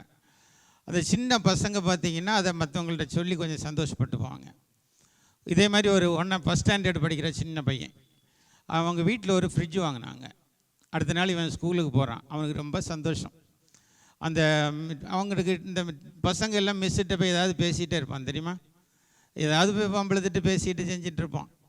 மிஸ் அப்படின்ட்டு கொஞ்சம் நெருக்கம் காட்டிப்பான். அந்த பையன் அப்படி ஒரு மிஸ்ஸிட்ட போய் அவங்க மிஸ்ஸிட்ட போய், மிஸ் இவங்க வீட்டில் ஃப்ரிட்ஜ் வாங்கியிருக்காங்க, அதை அவனுக்கு அப்படி சொல்லணும். மிஸ் உங்கள் வீட்டில் ஃப்ரிட்ஜ் இருக்கா மிஸ் அப்படின்னா. ஆமாடா இருக்கு அப்படின்னாங்க. ஓடுதா அப்படின்னா அவங்க ஆமாம் ஓடுதுப்பா அப்படின்னாங்க. நல்லா பிடிச்சிக்குங்க ஓடிடும் அப்படின்ட்டு போயிட்டு அப்படின்னா. அந்த மிஸ்ஸு பார்த்தாங்க, என்னடா முளைச்சி 3 இலை விடலை, நம்மளுக்கே வந்து கவுண்டர் கொடுக்குது அப்படின்ட்டு, டேய் போடா உட்கார்டா அப்படின்னாங்க. போனான். அடுத்த நாள் வந்தான். இவங்க சுதாரிச்சிட்டாங்க. வந்து கேட்டால் மிஸ் அப்படின்னு சொல்லுடா அப்படின்னாங்க. உங்கள் வீட்டில் ஃப்ரிட்ஜ் இருக்குதா அப்படின்னாங்க. சுதாரிச்சிட்டாங்க. இல்லைடா அப்படின்னாங்க. நான் நேற்றைக்கு சொன்னேன் இல்லை நல்லா பிடிச்சிக்கிடுங்க ஓடிடும்ன்ட்டு அப்படின்ட்டு சொல்லிட்டான். அப்போ நேற்றைக்கு ஃப்ரிட்ஜ் இருந்தது, இவங்க பிடிச்சிக்கங்கன்னு சொன்னேன், இவங்க அது ஓடுது பிடிச்சிக்கிடுங்கன்னு சொன்னேன், இவங்க பிடிச்சிக்கல, இப்போ அது ஓடிட்டு இப்போ இவங்க வீட்டில் மிஸ் இல்லை அப்படின்னு அவன் முடிவு பண்ணிட்டான். அது மாதிரி கொஞ்சம் நல்ல சாமர்த்தியமாக அவங்களுக்கு நல்ல பதில் சொல்லியிருக்காங்க. சாமர்த்தியமாக வாங்க. அடுத்தால என்ன ஒரு நல்ல கேள்வி தான் கேட்டாங்க. ஆராதனைக்கு தானே ஐயா வர சொல்கிறீங்க அப்படின்ட்டு. ஆமாம், நம்ம ஜேக்கப் சாலமன் எல்லா இடம் போய் பிரசங்கம் பண்ணுறாரு, அது இயேசு அறிவிக்கிறாரு. என்ன சொல்லி அறிவிக்கிறாரு? எல்லாரும் அறிவிச்சுட்டே இருங்கன்னா சொல்ல போகிறாரு, சபைக்கு வந்து ஆராதிங்கன்னு தானே சொல்ல போகிறாரு அப்படின்னு ஒரு கேள்வி எழுப்பியிருக்காங்க. அதுக்கு அவருடைய விளக்கத்தை இங்கே வைப்பார். வாங்க ஜேக்கப் சாலமன் வாங்க, நீங்கள் அறிவிக்கிறத நல்லபடியாக அறிவிங்க பார்க்கலாம். இயேசு கிறிஸ்துவின் நாமத்தினாலே உங்கள் யாவரையும் வாழ்த்துகிறேன். முதலாவது பூரண சுவிசேஷ திருச்சபையின் போதகர் தலைமை ஐயா, எங்களுடைய ஆவிக்குரிய தகப்பனார், அவர் எழுதுகிற அந்த மனவாட்டி பத்திரிகையில் ஒவ்வொரு பேஜில் இந்த கிறிஸ்துவின் பிறப்புக்குனே செய்தியை எழுதி அதை ஒவ்வொரு வருஷமும் அதை அறிவிக்கிறார். அந்த வழியில் தான் நாங்களும் வந்திருக்கிறோம் இல்லைங்களா. அவருக்காக முதலாவது என்னுடைய பணிவான வணக்கத்தை தெரிவித்துக் கொள்கிறேன். ரெண்டாவது கவிஞரும் இளைஞருமான அருமை நடுவர் ஆசை தம்பி அவர்களை வணங்கி. இளைஞர்னு சொன்னது நீங்கள் என்ன இப்போ எப்படி சிரிக்கிறீங்க? இப்போ உங்களுக்கு என்ன பிரச்சனை? காலத்திற்கு ஏற்ற ஒரு தலைப்பினை கொடுத்து அருமையாக இந்த பட்டிமன்றத்தை நடத்தி கொண்டிருக்கிற நடுவர் ஐயா அவர்களை வணங்கி என்னுடைய உரைக்குள்ளாய் நான் வருகிறேன். முதலாவது இவங்களுக்கு முதல்ல ஒரு பாயிண்ட் கொடுத்துடலாம். அவங்க சொன்னாங்க 30, 60, 100 பலன் கொடுக்குறாங்களாம். கேட்குறது, விதைக்கிறது, பேசுறது இயேசு கிறிஸ்து. 100 மடங்கு தானே பலன் வரணும். ஏன் 30 வந்துச்சு, ஏன் 60 வந்துச்சு? அந்த வசனம் சொல்லுது, ஆகவே நீங்கள் கேட்கிற விதத்தை குறித்து ஜாக்கிரதையா இருங்க. சரியா கேட்கல, சரியா கேட்டிருந்தா 100 மடங்கு வந்திருக்கும். இங்கே தலைப்புன்னா கிறிஸ்துவின் பிறப்பு ஆராதிப்பதா அறிவிப்பதானாக்கா, அதை விட்டுட்டு வேற எங்கெங்கேயோ போயிட்டு இருக்காங்க. ரெண்டாவது ஒரு கேள்வி கேட்டாங்க, அருமையான ஒரு கேள்வி. என்ன கேள்வி கேட்டீங்க?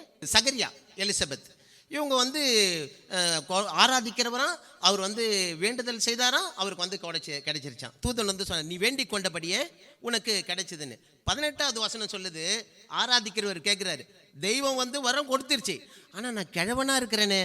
வயசானவரை கொடுத்துருக்காரு, கிழவனா இருக்கிறேன்னு தெரியுது இல்ல, ஏன் கேட்ட? ஆராதிக்கிறவங்களுடைய சந்தேகம் பாருங்க, எவ்வளவு பலமானவங்களா இருக்கிறாங்க பாருங்க. சரி, ஓகே, நம்மளுடைய பாயிண்ட்டுக்கு நம்ம வரலாம். என்ன மாதிரி இளைஞனா இருந்திருக்காரு. நம்மளுடைய பாயிண்ட்டுக்கு வரலாம்.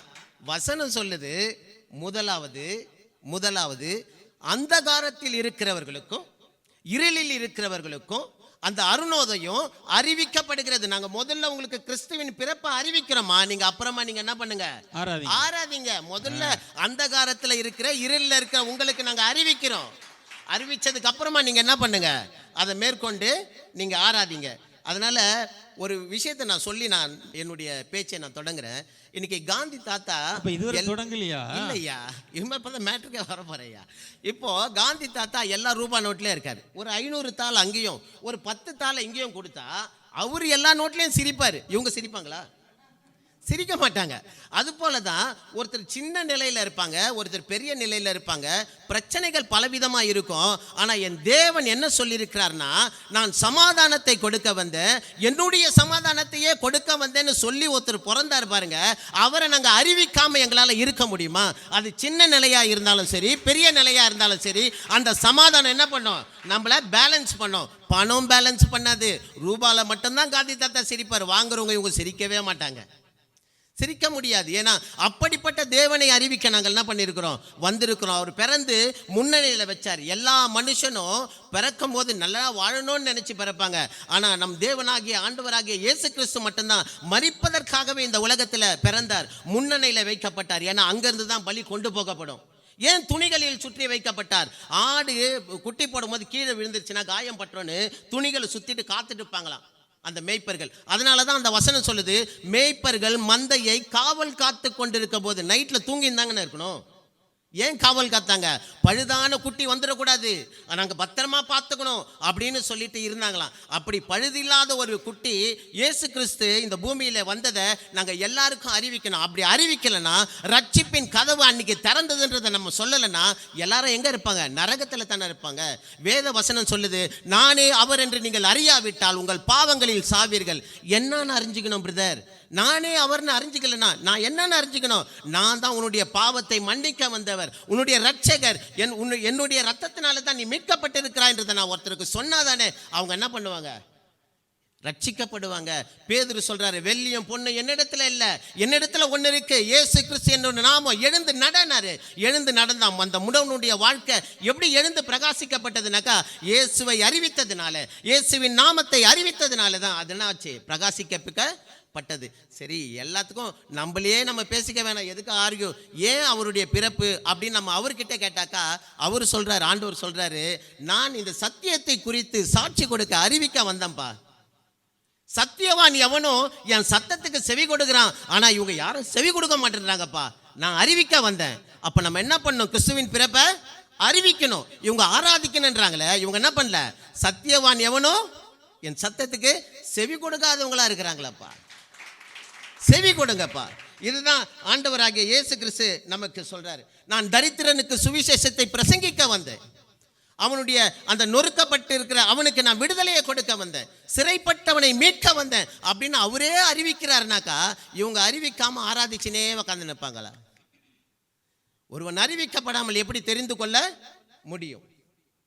இன்னைக்கு தாவீதை விடவாங்க இவங்கெல்லாம் ஆராதிச்சுட்டாங்க.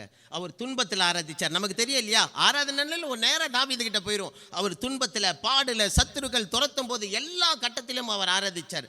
ஆனால் ஒரு இடம் வருது, ஒரு இடம் வரும்போது காத்து தீர்க்கதரிசினால் அவர் எச்சரிக்கப்படுகிறார். தாவீதே, நீ இந்த அரணிலே போய் ஒளிந்து கொண்டிருக்கிறிய, இறங்கி வா. ஏன் அப்படின்னாக்கா, உன்னை குறித்து பெலிஸ்தர் கிட்ட இருந்தோம், இஸ்ரவேல் ஜனங்க கிட்ட இருந்தோம், உன்னுடைய கரத்தினாலே இவங்களுக்கு ரட்சிப்பன் சொல்லி நான் சொல்லியிருக்கிறேனே. அப்போ ரட்சிப்பன் சொல்லியிருக்கிறேனே, நீ இங்க போய் இருக்கிறியே. அப்ப ஆராதித்ததெல்லாம் வெளியில வரல, உன்னை கொண்டு நான் ரட்சிக்க திட்டம் வச்சிருக்கிறேன், நீ போய் அங்க உட்காந்துட்டு இருக்கிறியே. ஒருவேளை நீங்க இதை பழைய ஏற்பாடுன்னு சொல்லலாம். புதிய ஏற்பாடுல என்ன சொல்லியிருக்கு? அந்தகார இருளில் இருந்த உன்னை ஆச்சரியமான ஒளி நிறத்திற்கு வரவழைத்தது எதற்காக? நான் உன்னை தெரிந்து கொண்டது எதற்காக? என்னுடைய புண்ணியங்களை நீ அறிவிக்கும்படி தானே. இந்த சுவிசேஷத்தை அறிவிக்கும்படி தானே, அதற்காகத்தானே நான் உன்னை தெரிந்து கொண்டேன். நீ தெரிந்து கொண்ட நோக்கத்தையும் விட்டுட்ட, தலைப்பையும் விட்டுட்ட. என்னத்தை தான் என்ன பண்ண போறாங்க? கேரல் சர்வீஸை பத்தி பேசிட்டு இருக்கிறாங்க. இன்னும் தலைக்கு வந்தது தலைப்பாக விட போச்சு விடுங்க. கோதுமை மணியானது நிலத்தில் விழுந்து செத்தாதாங்க மதிப்பு. நம்மளை கோதுமை மணியா தேவன் என்ன பண்ணியிருக்காரு? நம்ம அந்த சுவிசேஷத்துக்காக, தேவனை அறிவிக்கிற அந்த அறிவிப்புக்காக நம்ம பிரயாசப்படுகிறவர்களாய் நம்ம இருக்கணும். அப்படி இருந்தால் மட்டும்தான் நம்மளுடைய வாழ்க்கையில் பெரிய வெளிச்சம் என்பது உண்டாயிருக்கும். 1889 90களில் ஒரு இளைஞர் சட்டம் படித்து கொண்டிருக்கிறார். இங்கிலாந்தில் சட்டம் படித்து கொண்டிருக்கிறார். நேரம் கிடைக்கும் போது வேதம் வாசிக்கிறார். வேதம் வாசிக்கும் போது ஒரே ஒரு காரியத்தை அவருடைய மனது அப்படியே பிடித்து கொள்ளுகிறது. அவர் பிற்காலத்தில் எழுதுகிறார், இந்த வார்த்தை என்னுடைய வாழ்க்கையை நிர்ணயித்தது, என்னுடைய வாழ்க்கை பாதையை நிர்ணயித்தது அப்படின்றார். அதாவது கர்த்தருடைய வார்த்தை எழுத்து வடிவமாக அறிவிக்கப்பட்ட போது அதில் தொடப்பட்டு அதில் மகாத்மாவாக மாறின ஒரு மனிதர்கள் ஒருத்தர் தான் மகாத்மா காந்தியடிகள். அவர் சொல்றார், அது அந்த செர்மன் ஆஃப் அந்த மலை பிரசங்கத்திலிருந்து அவர் எடுத்து சொல்றார். அந்த எழுத்து வடிவில் கொடுக்கப்பட்டதை அவர் படித்தது அவருக்கு என்ன ஆச்சு? தொட்டுச்சு இல்லையா? ஆனால் நம்ம படிக்கிறோமே, நமக்கு தொடலையே, இவங்களுக்கு தொடலையே, இன்னும் ஆராதனை ஆராதனை ஆராதனைன்னு சொல்லிட்டு இருக்காங்களே.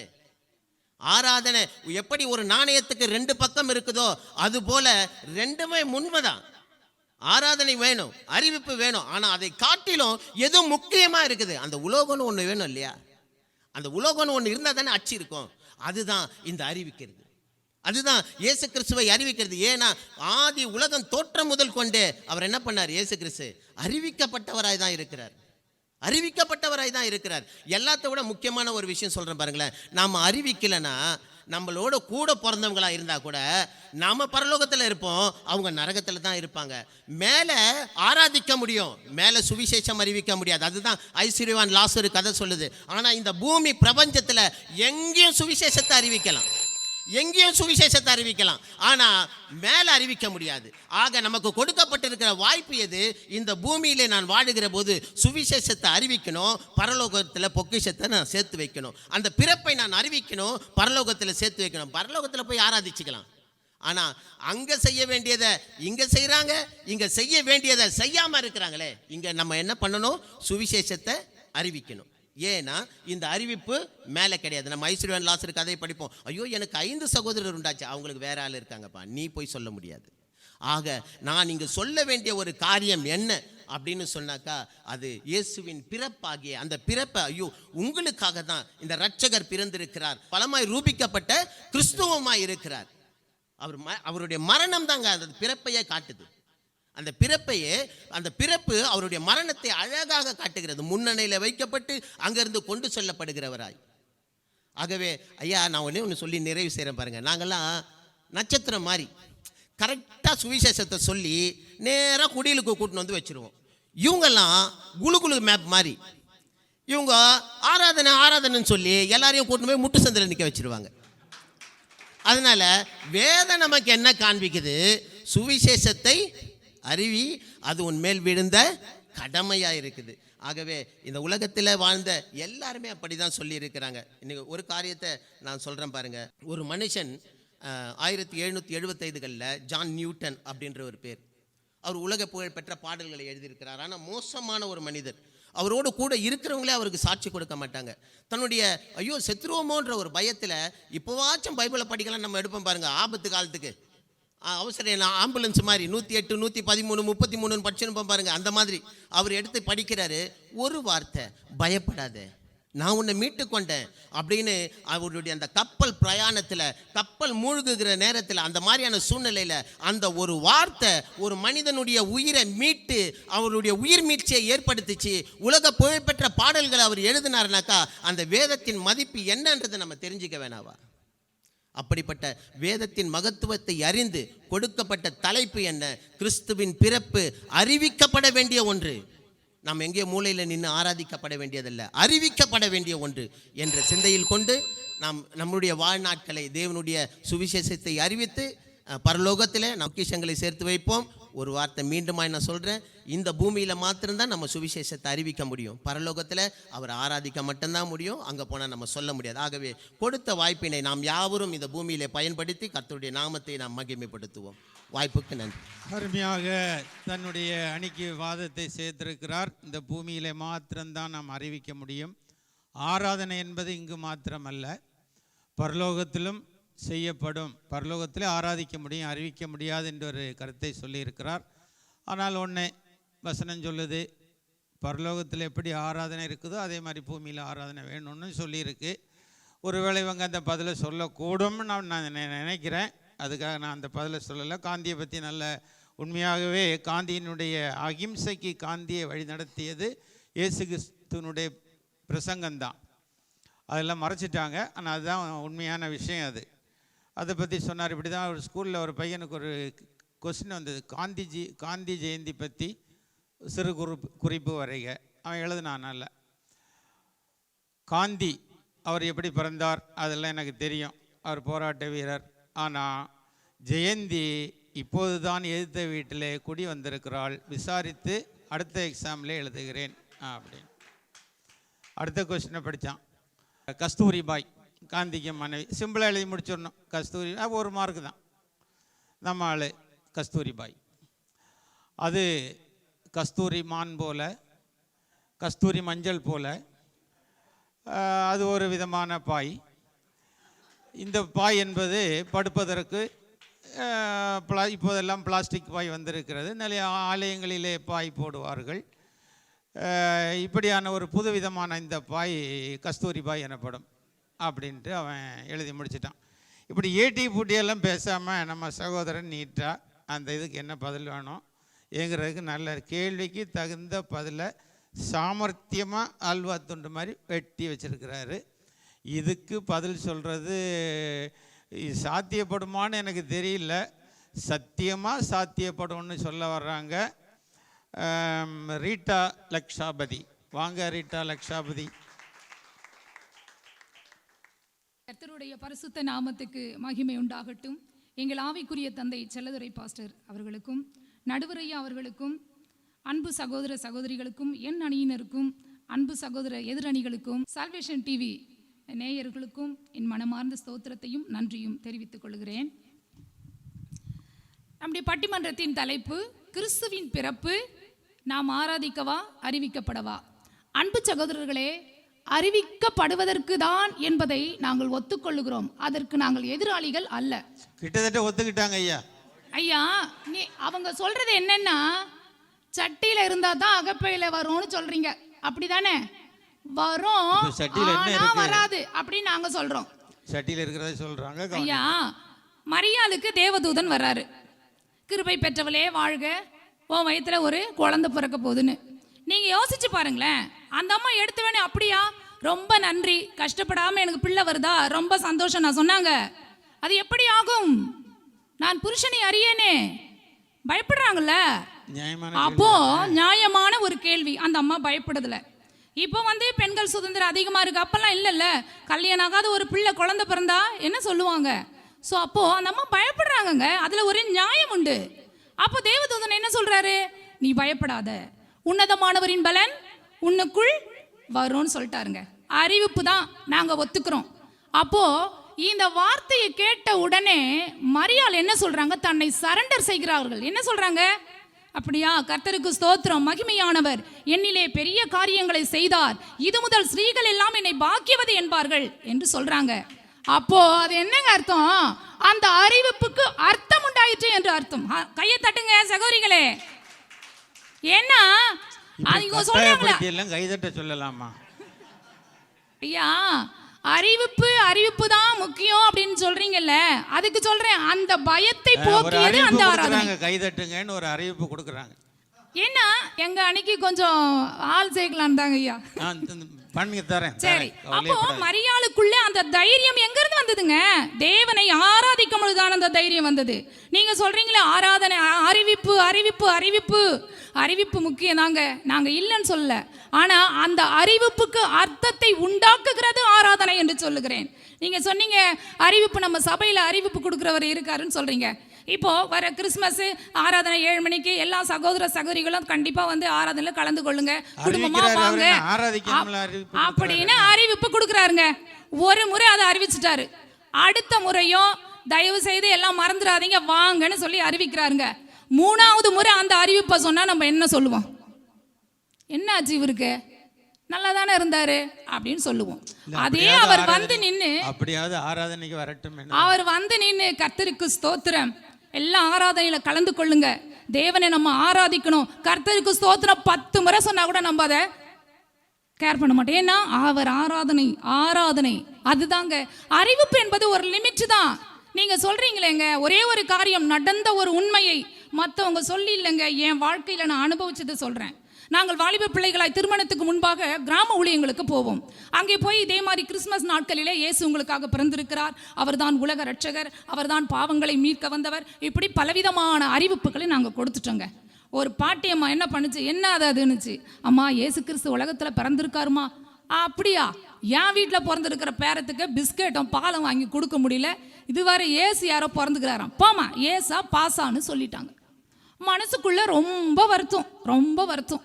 நாங்கள் அப்படியே ஊழியம் செஞ்சவங்களாம் வந்துட்டோம் ஆண்டோட சமூகத்தில். ஆண்டவரே, நாங்கள் ஆசையாக அறிவிக்க போகிறோமே, இந்த மாதிரி அவங்க வந்து எங்களை ரொம்ப வருத்தப்படுத்த வச்சிட்டாங்களேன்னு சொல்லிட்டு பாரத்தோடு அன்றைக்கி ஜபம் பண்ணிவிட்டு தேவனை ஆராதனை பண்ணிவிட்டு தூங்கியாச்சுங்க. அடுத்த வாரம் அந்த பகுதிக்கு போகிறோம். எப்படி போகிறோம் தெரியுமா? ஆண்டவர் சொல்கிறாரு, ஆராதனை ஒரே இடத்துல நின்றுக்கிட்டு கண்ணில் நீரோட்டமா நெஞ்சில் போராட்டமா உன் வாழ்வினிலே தீரா மனவாட்டமா. முடிச்சிட்டாங்க. எல்லாம் திரும்பி பார்க்க ஆரம்பிச்சாங்க. அடுத்து, வா நண்பா வா வா இயேசு வண்டை வா, உன் இதயத்தை இயேசுவிடம் தா, வரும்போது கொண்டு வந்ததில்லை, நீ போகும்போதும் கொண்டு போவதில்லை, எப்படி உலகில் நீ வந்தாயோ நண்பா அப்படியே மண்ணுக்கு நீ போவாய். பாடுறாங்க சகோதரிகள், பேண்ட் அடிக்கிறாங்க, பாடும். அப்போ அழுற ஒரு சத்தம். யாருன்னு பார்த்தா எங்களை ஊதாசீனப்படுத்தின அந்த பாட்டி. விட்டுருமா, டக்குன்னு போய் கேட்ச் பிடிச்சிட்டோம். பாட்டி என்னாச்சு? இல்லைம்மா, நீ பாடும்பொழுது ரொம்ப வருத்தமா இருக்கு, வேதனையா இருக்கு, அழுகையா வருது, அந்த இயேசு அவ்வளோ நல்லவரா அப்படின்னு கேட்டாருங்க. விட்டுருமா, ரொம்ப ரொம்ப நல்லவர் எங்கள் இயேசு, நம்பி வந்த ஜனத்துக்கு நல்ல இயேசு.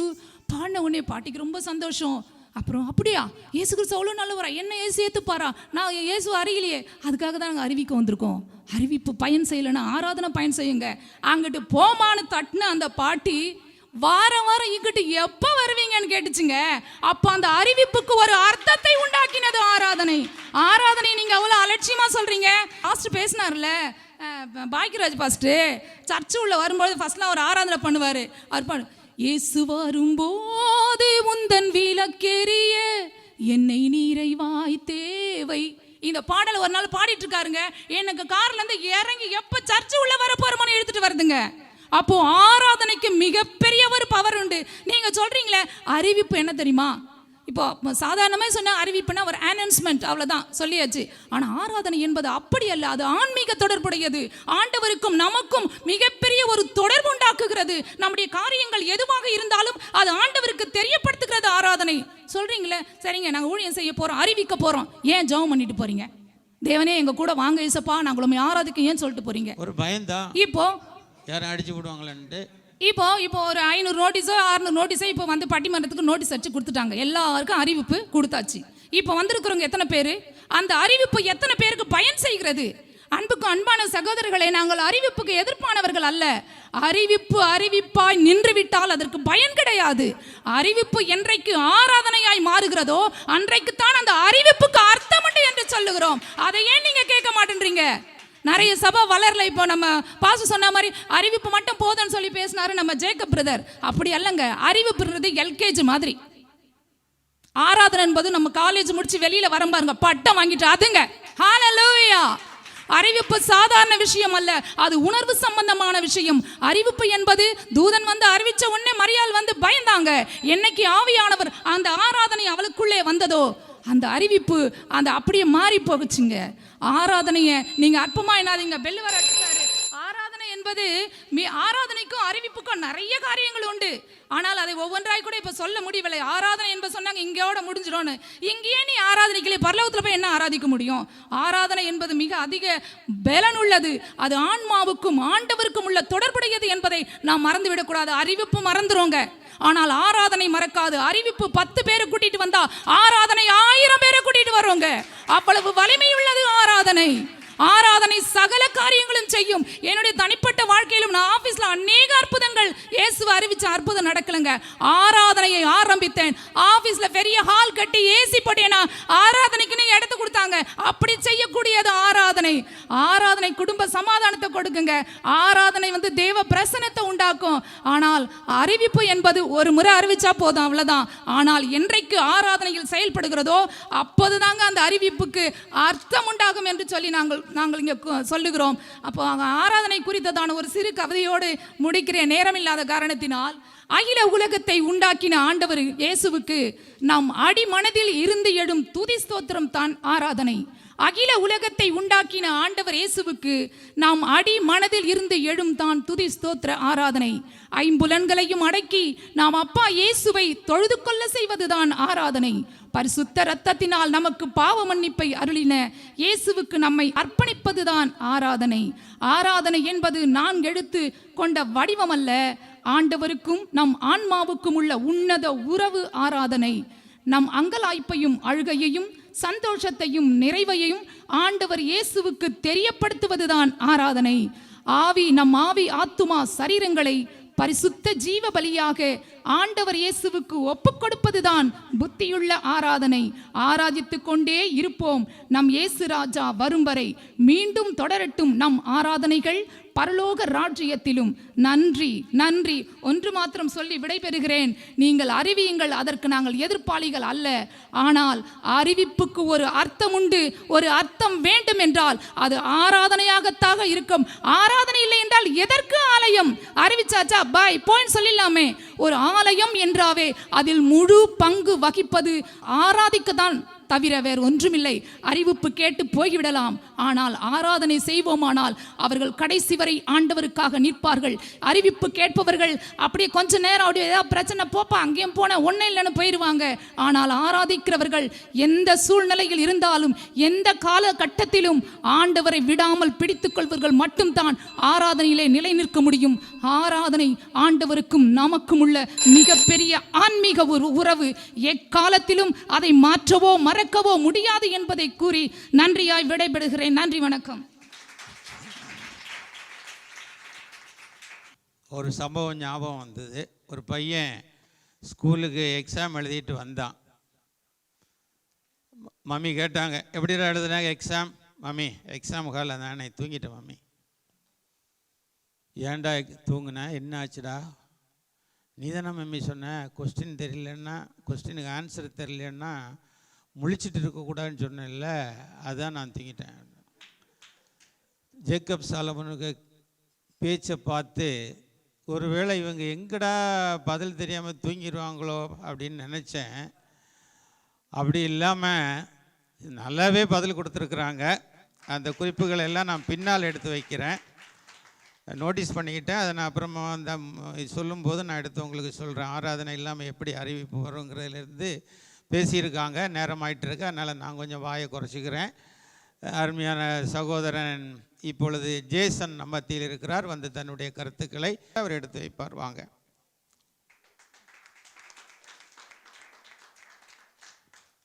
முதலாவது என் தேவனுக்கு நன்றியை தெரிவித்துக் கொள்கிறேன். அப்படியாக நடுவரையா அவர்களுக்கும் பாஸ்டர் அவர்களுக்கும் வந்திருக்கிற அனைத்து நல்ல உள்ளங்களுக்கும் எனது நன்றியையும் ஸ்தோத்திரங்களையும் தெரிவித்துக் கொள்கிறேன்.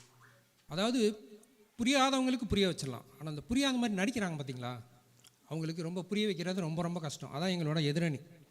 இன்றைக்கி நீங்களும் நானும் சரி, நடுவரும் சரி, பாஸ்டர் ஏன் சரி இங்கே உட்காந்துருக்கோம்னா, நமக்கு முன்னோர்கள் அவர்களுக்கு யாரும் அறிவிச்சிருக்காங்க கிறிஸ்துவின் பிறப்பை பற்றி. அந்த நற்செய்தி அறிவித்ததுனால தான் நீங்களும் நானும் வந்து நம்ம முன்னால் இங்கே உட்காந்துருக்கோம். இல்லைன்னா நீங்களும் இருக்க மாட்டேங்க, நானும் இருக்க மாட்டேங்க, எதிரணியும் இருக்க மாட்டாங்க, வாய்ப்பே கிடையாது. சரிங்களா? உலக நாடுகளில் மொத்தம் எதிரணி இல்லைன்னா நடுவில் இருக்கிற யாருன்னு பார்த்துக்கிடுங்க. அது வீட்டில் போய் பார்த்துக்கிறேன். இல்லை, அந்த அணியே இல்லைன்னா பார்த்துக்கிடுங்க, யோசித்து பேசுங்க. உலக நாடுகளில் மொத்தம் 195 நாடுகள். அந்த 195 நாடுகளில் 120 நாடுகள் கிறிஸ்தவ நாடுகள். எத்தனை பேருக்கு தெரியும்னு எனக்கு தெரியல. மீதி இருக்கிறதுல ஒரு 65 நாடுகள் வந்து கிறிஸ்தவ நாடுகள் கிடையாது.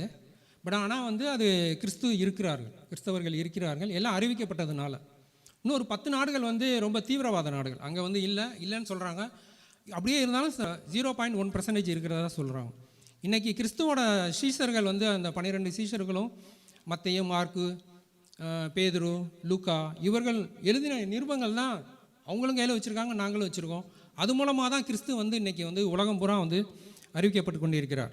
அப்போது நாம் பெற்றுக்கொண்ட இன்றைக்கி வந்து கிறிஸ்துமஸ் எப்படி இருக்குன்னா, நாம் பெற்றுக்கொண்ட கிறிஸ்துவையும் கிறிஸ்து நமக்கு கொடுத்ததையும் மற்றவர்களுக்கு கொடுத்து நம்ம கிறிஸ்துவின் பிறப்பை வந்து நம்ம அறிவிச்சு கொண்டு இருக்கோம். இன்றைக்கி நம்ம வந்து அறிவிக்கிறது வந்து சின்ன விஷயம் கிடையாது. பசித்தவர்களுக்கு உணவு கொடுக்குறோம், தாகமாக இருக்கிறவங்களுக்கு தண்ணி கொடுக்குறோம், அந்நியனை சொந்தமாக்கி கொண்டோம், ஆடை இல்லாதவங்களுக்கு ஆடை கொடுத்தோம், நோய்வாய்ப்பட்டவர்களை வந்து நலம் விசாரித்தோம், காவலில் இருந்தவங்கள போய் பார்த்தோம். இதுதான் வந்து இயேசு விரும்புகிறார். இந்த காரியங்கள் எல்லாமே நம்ம பண்ணிட்டு தான் இருக்கோம். மிஷினரிகளும் சரி, நம்மளும் சரி, அதுதான் பண்ணிகிட்டு இருக்கோம். அப்படி நம்ம கிறிஸ்து பிறப்பை நம்ம அறிவிக்கும் போது சபை நிறையுது. சபை நிறையிறதுனால ஆண்டவரோட உள்ளம் மகிழுது. எத்தனை பேர் ஆமாம் சொல்கிறீங்க? சரிங்களா? கிறிஸ்து பிறப்பை நம்ம அறிவிக்கிறதுனால சபை நிறைய தான் செய்யுது. சபை நிறையும் போது ஆண்டவர் வந்து உள்ளம் வந்து மகிழுது. பட் இன்றைக்கி ஆராதனைன்னு பார்த்தீங்கன்னா, ஆராதனை பண்ணுறதுக்கு நிறைய பேர் இருக்காங்க. இன்றைக்கி சில சபையில் பார்த்தீங்கன்னா கிறிஸ்துமஸ் கீத ஆராதனைன்னு வைப்பாங்க. ஒரு பாட்டு பாட சொன்னாக்கா 4 பாட்டு 10 பாட்டு பாடுறதுக்கு ரெடியாக இருப்பாங்க. ஆனால் அறிவிக்க சொன்னால் எத்தனை பேர் வருவாங்க? ஆனால் அதையும் தாண்டி கிறிஸ்துவின் பிறப்பு வந்து அறிவிக்கப்பட்டு கொண்டு இருக்கிறது. இன்றைக்கி உலகம் பூராவும் 100 மில்லியன் பைபிள் வந்து பிரிண்ட் ஆகி டிஸ்ட்ரிபியூட் ஆகிட்டு இருக்கு. உலகம் பூராவும் இப்போ செப்டம்பர் 2025 பார்த்தீங்கன்னா 11% ஆஃப் பைபிள் வந்து பிரிண்ட் ஆகி டிஸ்ட்ரிபியூட் ஆகிருக்கு. அப்போ அந்த அளவுக்கு வந்து சுவிசேஷம் வந்து அறிவிக்கப்பட்டு கொண்டே இருக்கிறது. ஆராதனை பண்ணுறது ஈஸி, சரிங்களா? அதில் ஒன்றும் பெரிய சிரமம்லாம் ஒன்றும் கிடையாது. ஆராதனை பண்ணுறதுல வந்து எத்தனை பேர் வேணாலும் பண்ணுவாங்க. ஆனால் அதில் எத்தனை பேர் வந்து உண்மையாக ஆராதனை பண்ணுறாங்க? வாயில் கும்மி அடிக்கிறவங்க எத்தனை பேர் இருக்காங்க? ஆராதனைன்ற பேரில் வாயில் கும்மி அடிக்கிறாங்க, சரியா? உண்மையாக ஆராதனை பண்ணுறவங்க எத்தனை பேர் இருக்காங்க? சரிங்களா? இந்த காரியங்களை நம்ம நினைவு கூறணும்.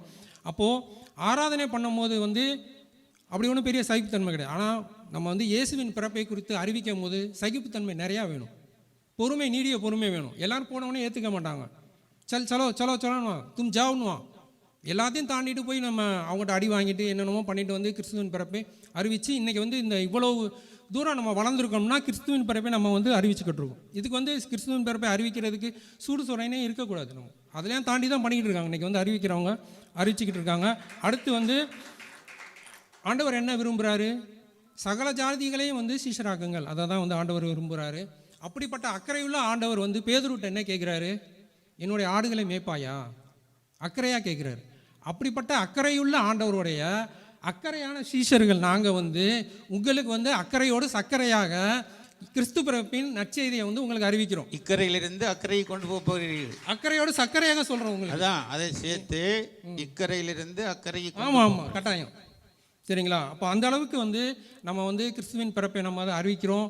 ஒவ்வொரு வருடமும் நம்ம வந்து கிறிஸ்துமஸ் நம்ம கொண்டாடும் போது புதிய புதிய சீஷர்கள் வந்துக்கிட்டே இருக்காங்க. இயேசுவின் சீஷர்கள் நிறைய பேருக்கு அறிவிக்கப்பட்டுக்கிட்டு அது இருக்கிறதுனால நிறைய பேர் வந்துக்கிட்டு இருக்காங்க.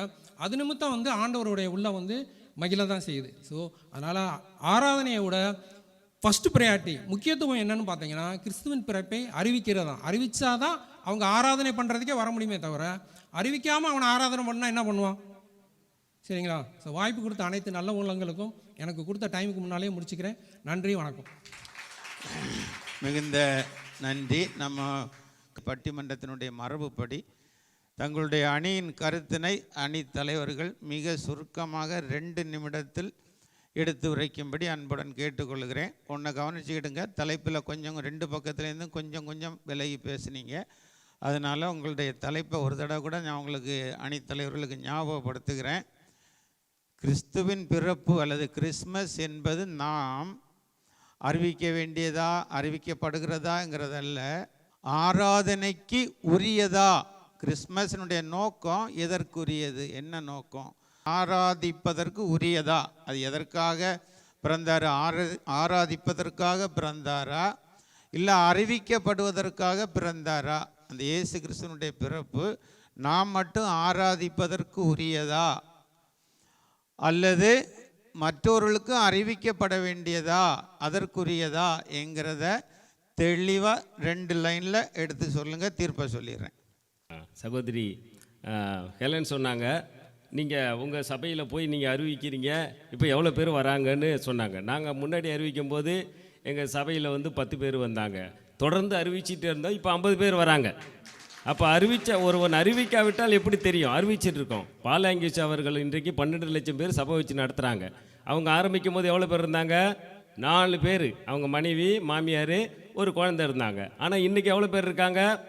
அவங்க உட்காந்துட்டு வாங்க ஆராதிப்போன்னு சொல்லலை. அங்கே அவங்க என்ன பண்ணாங்க? ஒவ்வொரு விசுவாசியும் நீங்கள் போய் மற்றவங்களுக்கு என்ன பண்ணணும்? சுவிசேஷத்தை அறிவிக்கணும்னு சொன்னாங்க. இப்போ நம்ம சபையில் அப்படி அறிவிக்கணும்னு சொல்லணும். சொன்னாதான் அறிவிப்பா சொன்னாதான் அவங்க போய் சொல்லுவாங்க. நம்ம ஜனங்க எப்படி தெரியுமா? நம்ம ஜனங்களை சொன்னாதான் கேட்பாங்களே தவிர சொல்லாட்டினா செய்யவே மாட்டாங்க. அப்போ நம்ம பெற்ற ரட்சிப்பை நம்ம ஒவ்வொருவரும் மற்றவங்களுக்கு என்ன செய்யணும்? அறிவிக்கணும். ஏசப்பா மலை பிரசங்கத்தில் மத்திய 5ஆம் அதிகாரத்தில் பார்க்குறோம். எந்திரிச்ச உடனே அவர் மலை பிரசங்க திரளான ஜனங்களுடைய மனது உருகினோடனே வாங்க எல்லாம் சேர்ந்து பாட்டு பாடி ஆராதிப்போம் நான் சொன்னார். அதை எதுவுமே சொல்லலை. அந்த மக்களுக்கு உள்ள சூழ்நிலைகளை எல்லாம் தன்னுடைய வாயை திறந்து அவர்களுக்கு சத்தியத்தை என்ன செய்தார்? அறிவித்தார். நீங்கள் ஆவில எளிமையில் ஒரு பாக்கியவான்கள் அப்படின்னு. இந்த அம்மாவுக்கு ஐஸ்கிரீம் அவங்க வீட்டையா வாங்கி கொடுக்கலன்னா நாங்கள் கேரள் ரவுண்டு போய் ஐஸ்கிரீம் தின்றதுக்குன்னே போனீங்கன்னா நாங்கள் என்ன பண்ணுறது? நாங்கள் அறிவிக்கிறதுக்கு போகிறோம், நீங்கள் என்ன பண்ணுறீங்க? சாப்பிட்றதுக்கு போகிறீங்க. இங்கே நம்ம ரீட்டா அம்மா வந்தாங்க. அடியப்பா பட்டிமன்றம் வந்து பாட்டு மன்றமாக மாற்றிட்டாங்க. அடித்து விட்டாங்க பாருங்கள். சூப்பராக பாடல்லாம் நிறைய பாடி என்னென்னமோ சொன்னாங்க. ஆனாலும் கூட அறிவித்த பிறகு தான் மக்கள் ஆராதனைக்கு வருவாங்க. சபைக்கு சுவிசேஷத்தை நம்ம அறிவித்த பிறகு தான் மக்கள் என்ன செய்வாங்க? சபைக்கு வந்து ஆராதனை செய்வாங்க.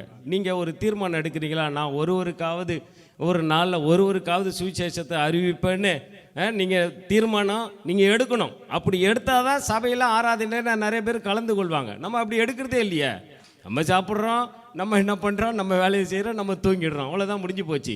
ஆனால் நீங்கள் பெற்ற ரட்சிப்பை மற்றவங்களுக்கு நம்ம அறிவிக்கிறவர்களாக இருக்கணும். இன்றைக்கு மிஷினரிகள் பார்த்திங்கன்னா எஃப்எம்பிபியில் பல தரப்பட்ட அதாவது வட மாநிலங்களில் போய் அவங்க அறிவித்ததுனால தான் மக்கள் ரட்சிக்கப்பட்டு ஆராதனைக்கு வந்திருக்கிறாங்க. அவங்க அறிவிக்கலைன்னா எப்படி வந்திருப்பாங்க சொல்லுங்கள்? நம்ம கூடி நம்ம ஆராதிப்போம்னு சொன்னால் ஆராதிப்பதற்கு ஆளே இருக்க மாட்டாங்க. அவங்க இயேசுவை ஏற்றுக்கொண்டு சுவிசேஷத்தை அறிவித்து இயேசுவை ஏற்றுக்கொண்ட பிறகு தான் சபையில் வந்து ஆராதிப்பார்கள். அதனால் என்னுடைய வாதத்தை முடிக்கிறேன். அறிவித்த பிறகு தான் ஆராதனைக்கு வருகிறார்கள். அதனால் ஆராதிப்பதை விட ஜனங்களுக்கு சுவிசேஷத்தை அறிவிப்பதே மேலோங்கி இருக்குன்னு சொல்லி என்னுடைய வாதத்தை முடிக்கிறேன். நன்றி. இப்பொழுது இறுதி வாதத்தை கருத்தை 2 நிமிடங்களில் உரைக்கும்படி சகோதரி அவர்களை கேட்டுக்கொள்கிறேன். இப்படியும் ஒரு வாய்ப்பு கொடுத்ததுக்கு தேவனை ஸ்தோத்திரிக்கிறேன். அருமையான சகோதரர்கள் பேசினார்கள். நம்முடைய ஆண்டவராகிய இயேசு கிறிஸ்து ஊழியம் செய்த நாட்களில் அவர் அதிகாலையில் ஜெபித்தார், இரவெல்லாம் ஜெபித்தார்ன்ட்டு ஜெபித்தார்னா அவர் ஆண்டவர் பிதாவை ஆராதித்து கொண்டு தான் ஜெபித்தார். மரணத்துக்கு போகிறதுக்கு முன்னாடி கூட ஸ்தோத்திர பாட்டை பாடினார்ன்ட்டு தான் வசனம் இருக்குது, அது தெரிஞ்சுக்குங்க. எபிரேயரில் வாசிக்கிறோம், எல்லாருக்கும் சுவிசேஷம் அறிவிக்கப்பட்டது, விசுவாசத்தோடு கேட்டவர்களுக்கு அது பிரயோஜனம், விசுவாசம் இல்லாமல் கேட்டவர்களுக்கு அது பிரயோஜனம் இல்லாமல் போயிட்டு. நாங்கள் அறிவித்தோன்னு இவங்க சொல்கிறாங்க. ஆனால் யாரெல்லாம் விசுவாசத்தோடு கேட்டாங்களோ அவங்களுக்கு தான் அது பிரயோஜனமே தவிர எல்லாருக்குமே கிடையாது. பாருங்கள், பவுல் கூட பிரசங்கம் பண்ணார். ரட்சிப்புக்கேற்ற விசுவாசம் இவனுக்குள்ளே இருந்ததுன்னு தெரிஞ்சு தான் அவனுக்கு சுவிசேஷத்தை சொன்னார், இல்லாட்டா அவர் கடந்து போயிருப்பார். எனவே ஆராதனை முக்கியம். அதுக்கு அடுத்தது ஆராதனை இல்லை, சுவிசேஷன்தான். பரலோகத்தில் ஆராதனை, இங்கே சுவிசேஷன்னு சொன்னாங்க. ஆனால் பரலோகத்தின் நிழலாட்டம் தான் இந்த பூமியில் ஆராதனை. இங்கே நம்ம எப்படி ஆராதிக்கிறோமோ அங்கேயும் அதே போல தான் ஆராதிக்கிறோம். யூதாவில் ஒரு வசனம் இருக்குது, தேவ தூதர்கள் உற்று பார்க்கிற ஒரு மகிமை உள்ள ஆராதனையை தான் நம்ம இங்கே செய்யணுன்ட்டு ஆண்டவர் சொல்லியிருக்காரு. அந்த மகிமை உள்ள ஆராதனை செய்கிறது இயேசு கிறிஸ்து பிறப்பின் முதல் இதுவரையிலும் அந்த ஆராதனை நடந்து கொண்டிருக்கிறது. அது மாத்திரம் இல்லை, அருமையான ஜேக்கப் பிரதர் சொன்னார், நாங்கள்லாம் ஸ்டார்கள்ன்ட்டு. யோபில் ஒரு வசனம் இருக்குது, ஆண்டவர் அந்த நட்சத்திரங்களை கூட நம்ப மாட்டாராம். அப்போ இந்த நட்சத்திரத்தை எப்படி நம்புவார்? யோபில் ஒரு வசனம் இருக்குது, அவர் நட்சத்திரத்தை நான் நம்ப மாட்டேன்னு போட்டிருக்கு.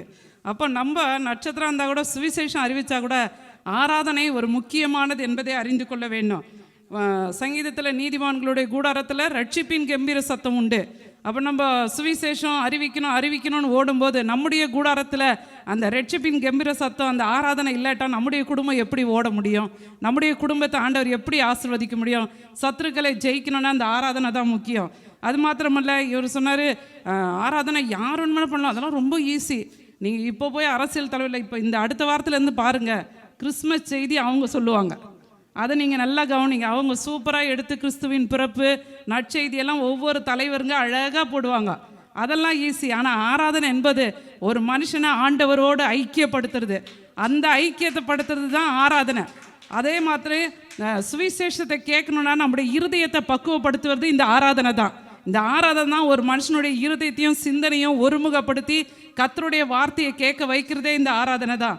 ஆராதனையில் தான் முழு இருதயமும் என்ன செய்யுமா? பக்குவப்படுமா. ஒரு சின்ன சம்பவத்தை சொல்லி நான் கடந்து போகிறேன். ஒரு வாலிப தம்பி அவங்க சபையில் 7 வார்த்தை பேசும்போது அவனுக்கு ஒரு வாய்ப்பு கிடைச்சிது. அவன் என்ன செஞ்சான், எல்லாத்தையும் ரெடி பண்ணிட்டு போய் நிற்கும்போது பொட்டுன்னு கரண்ட்டு போயிடுச்சு. ஆரம்பமே அமக்கலமாக இருக்கேன்ட்டு அவன் யோசிக்கும் போது கரண்ட்டு வந்துடுச்சு. பாருங்கள், அவன் பேசின வார்த்தை வந்து, என் தேவனே என் தேவனே ஏன் என்னை கைவிட்டு. அவன் தொடங்கின நேரம் முதல் அதே வசனத்தை சொல்லி சொல்லி சொல்லி அழுதுட்டானான். பாஸ்டருக்கு ஒன்றுமே புரியலையா, மேற்கொண்டு பேசுவானா, என் தேவனேன்னு அழுகுறானா. பாஸ்டருக்கு ஒன்று புரிஞ்சிடுச்சு, ஏதோ சிலுவை காட்சி இவன் கண்டுட்டான், அதனால தான் அழுதுகிட்டே இருக்கான்னு சொல்லிட்டு முழு சபையை அழுதுட்டு பாஸ்டர் முடிச்சுட்டு வந்துட்டார். அவன் வரும்போது அவன் ஃப்ரெண்டு கேட்டான், ஏன்டா போகிறதுக்கு முன்னாடி நல்லா தானடா சிரிச்சிட்டு போனான், அதுக்குள்ளே என்னடா உனக்கு இவ்வளோ சிலுவை தரிசனம் கண்டுட்டியாடா என்னடான்னு கேட்கும்போது அவன் சொன்னான், இல்லைடா போன கரண்ட்டு திரும்பும்போது பேப்பர் பறந்து பாஸ்டருக்கு அடியில் போயிடுச்சுடா, அதனால் வேறு வார்த்தையே வரல, அதனால தான் இந்த வசனமும் அதுக்கேற்ற மாதிரி இருக்குது. என் தேவனே ஏன் என்னை கைவிட்டீர் என்று சொல்லியே நான் எப்படியோ என் ஓட்டத்தை முடிச்சுட்டு வந்துட்டேன்னான்னு சொல்லி, அதுபோல தான் இவங்களும் இப்போது என் தேவனேன்னு சொல்லி அறிவிப்புன்னு சொல்லி எல்லாத்தையும் சொல்லிட்டு போய் உட்கார்றாங்க. ஆனால் ஒரு மனுஷனை ஆண்டருக்குள்ளே இணைக்கிறதும் கிறிஸ்துவின் பிறப்பு என்பது ஆராதனைக்குரியது என்று சொல்லி வாய்ப்பு கொடுத்தமைக்கு நன்றி கூறி விடை பெறுகிறேன். நன்றி, வணக்கம். நம்ம இப்போ தீர்ப்புக்கு நேராக வந்திருக்கிறோம். கிறிஸ்து பிறப்பு என்பது நாம் ஆராதிப்பதற்கு உரியதா, அறிவிப்பதற்கு உரியதா? 2 பக்கம் தங்களுடைய வாதத்தை எடுத்து அருமையாக வச்சுருக்காங்க. இவங்க எல்லாம் சொல்கிறத பார்க்கும்போது என்ன இவங்க அறிவிச்சு என்ன சாதிச்சிட்டாங்கங்கிற மாதிரி தான் இருக்குது. ஆராதனை என்பது என்னது? அது ஒரு தனிப்பட்ட அர்ப்பணிப்போடு ஆராதிக்கப்படுகிற ஒரு விஷயம், தனிப்பட்ட அனுபவம். ஆராதிக்க தேவனை ஆராதிக்க நாம் தேவனோடு இணைக்கப்படுகிறோம். அவரோடைய பரலோகத்தின் வெளிப்பாடுகளை நாம் பெற்றுக்கொள்ளுகிறோம். அது நம்முடைய ஆவிக்குரிய ஜீவியத்தை வளர பண்ணுகிறது. பிதா சொன்னார், நான் தேவனாய கர்த்தனுடைய வார்த்தை, நான் பரிசுத்தராக இருக்கிறது போல நீங்களும் எனக்கேற்ற பரிசுத்தராயிருங்கள். அப்போது பரிசுத்தராக இருக்கணும்னா நமக்கு என்ன தேவைப்படுது? அறிவிப்பு இல்லை, ஆராதனை தான் தேவைப்படுது. மணவாட்டி சபை ஆயத்தப்படுத்தப்படுகிற நோக்கம் தேவனுடைய மணவாளனுக்காகத்தான் இந்த சபை ஆயத்தப்படுத்தப்படுது. இயேசு கிறிஸ்துவுக்காக, மணவாளனுக்காக சபை ஆயத்தப்படுத்தப்படுது. அப்போ ஆராதனை இல்லாமல் ஒருத்தன் தன்னுடைய ஜீவியத்தில் வளரவும் முடியாது, அவன் அதை மற்றவங்களுக்கு சொல்லவும் முடியாது. நம்ம வீட்டில் கிறிஸ்மஸுக்கு மோஸ்ட்லி நீங்கள் எல்லாம் பிரியாணி தான் செய்வீங்க, நல்லது. எங்கள் வீட்லேயும் அதான் நடக்கும். இப்போது வீட்டில் பிரியாணி சமையல் பண்ணிட்டு இருக்கிற வேலையே கொஞ்சம் ஒரு 12 மணி ஆகிற வேலையே அடுத்த தெருவுக்கு என்ன பண்ணிடும், வாசம் போயிடும். அங்கே சொல்லிடுவாங்க, பிரதருக்கு சிஸ்டருக்கு வீட்டில் இன்றைக்கி பிரியாணி சாப்பாடு ஆயத்தமாக இருக்குன்ட்டு. ஆனால் இவங்க போய் சொல்ல மாட்டாங்க. இவங்க போய் என் வீட்டில் சாப்பாடு பிரியாணின்னு போய் அறிவிக்க மாட்டாங்க. ஒரு வீட்டில் செஞ்ச அந்த சமையல் பண்ணின அந்த பிரியாணியை சொல்லாமலேயே அங்கே என்ன தெரிஞ்சிருது, அவங்களுக்கு தகவல் போயிடுது. அப்போ ஆனால் அந்த பிரியாணி சரியாக செய்யலைன்னா அந்த வாசம் என்ன செய்யாது, அங்கே போகாது, தக்காளி சாதம் மாதிரி ஆகிடும். அதனால் ஒழுங்கானபடி உண்மையுள்ள வேதத்து வசனத்தின்படி அர்ப்பணிப்போட வசனம் சொல்லுது, நீங்கள் ஜீவபலியாக உங்களை ஒப்பு கொடுப்பதே புத்தியுள்ள ஆராதனை. அப்படிப்பட்ட ஒரு ஆராதனையை கர்த்தருக்கு செய்யும்போது ஒரு நிச்சயமாக அது தானாகவே அந்த வாசனை என்ன செய்யும், 10 வீட்டுக்கு போகும். ஆண்டு காலஞ்சென்ற அருமையான போதகர் தாமஸ்ராஜ் அடிக்கடி எங்கிட்ட சொல்லுவாங்க, நம்முடைய சபையை பற்றி நல்ல ஒரு வாசனை வெளியில் போயிட்டு இருக்குது பிரதர். தினம் ஒவ்வொரு வாரம் ஆட்கள் புதுசாக வர்றாங்க. அறிவிக்காமலே வர்றாங்க. நல்ல ஆராதனையை, அதனுடைய முக்கியத்துவத்தை பற்றி அவர் அடிக்கடி சொல்கிறது உண்டு.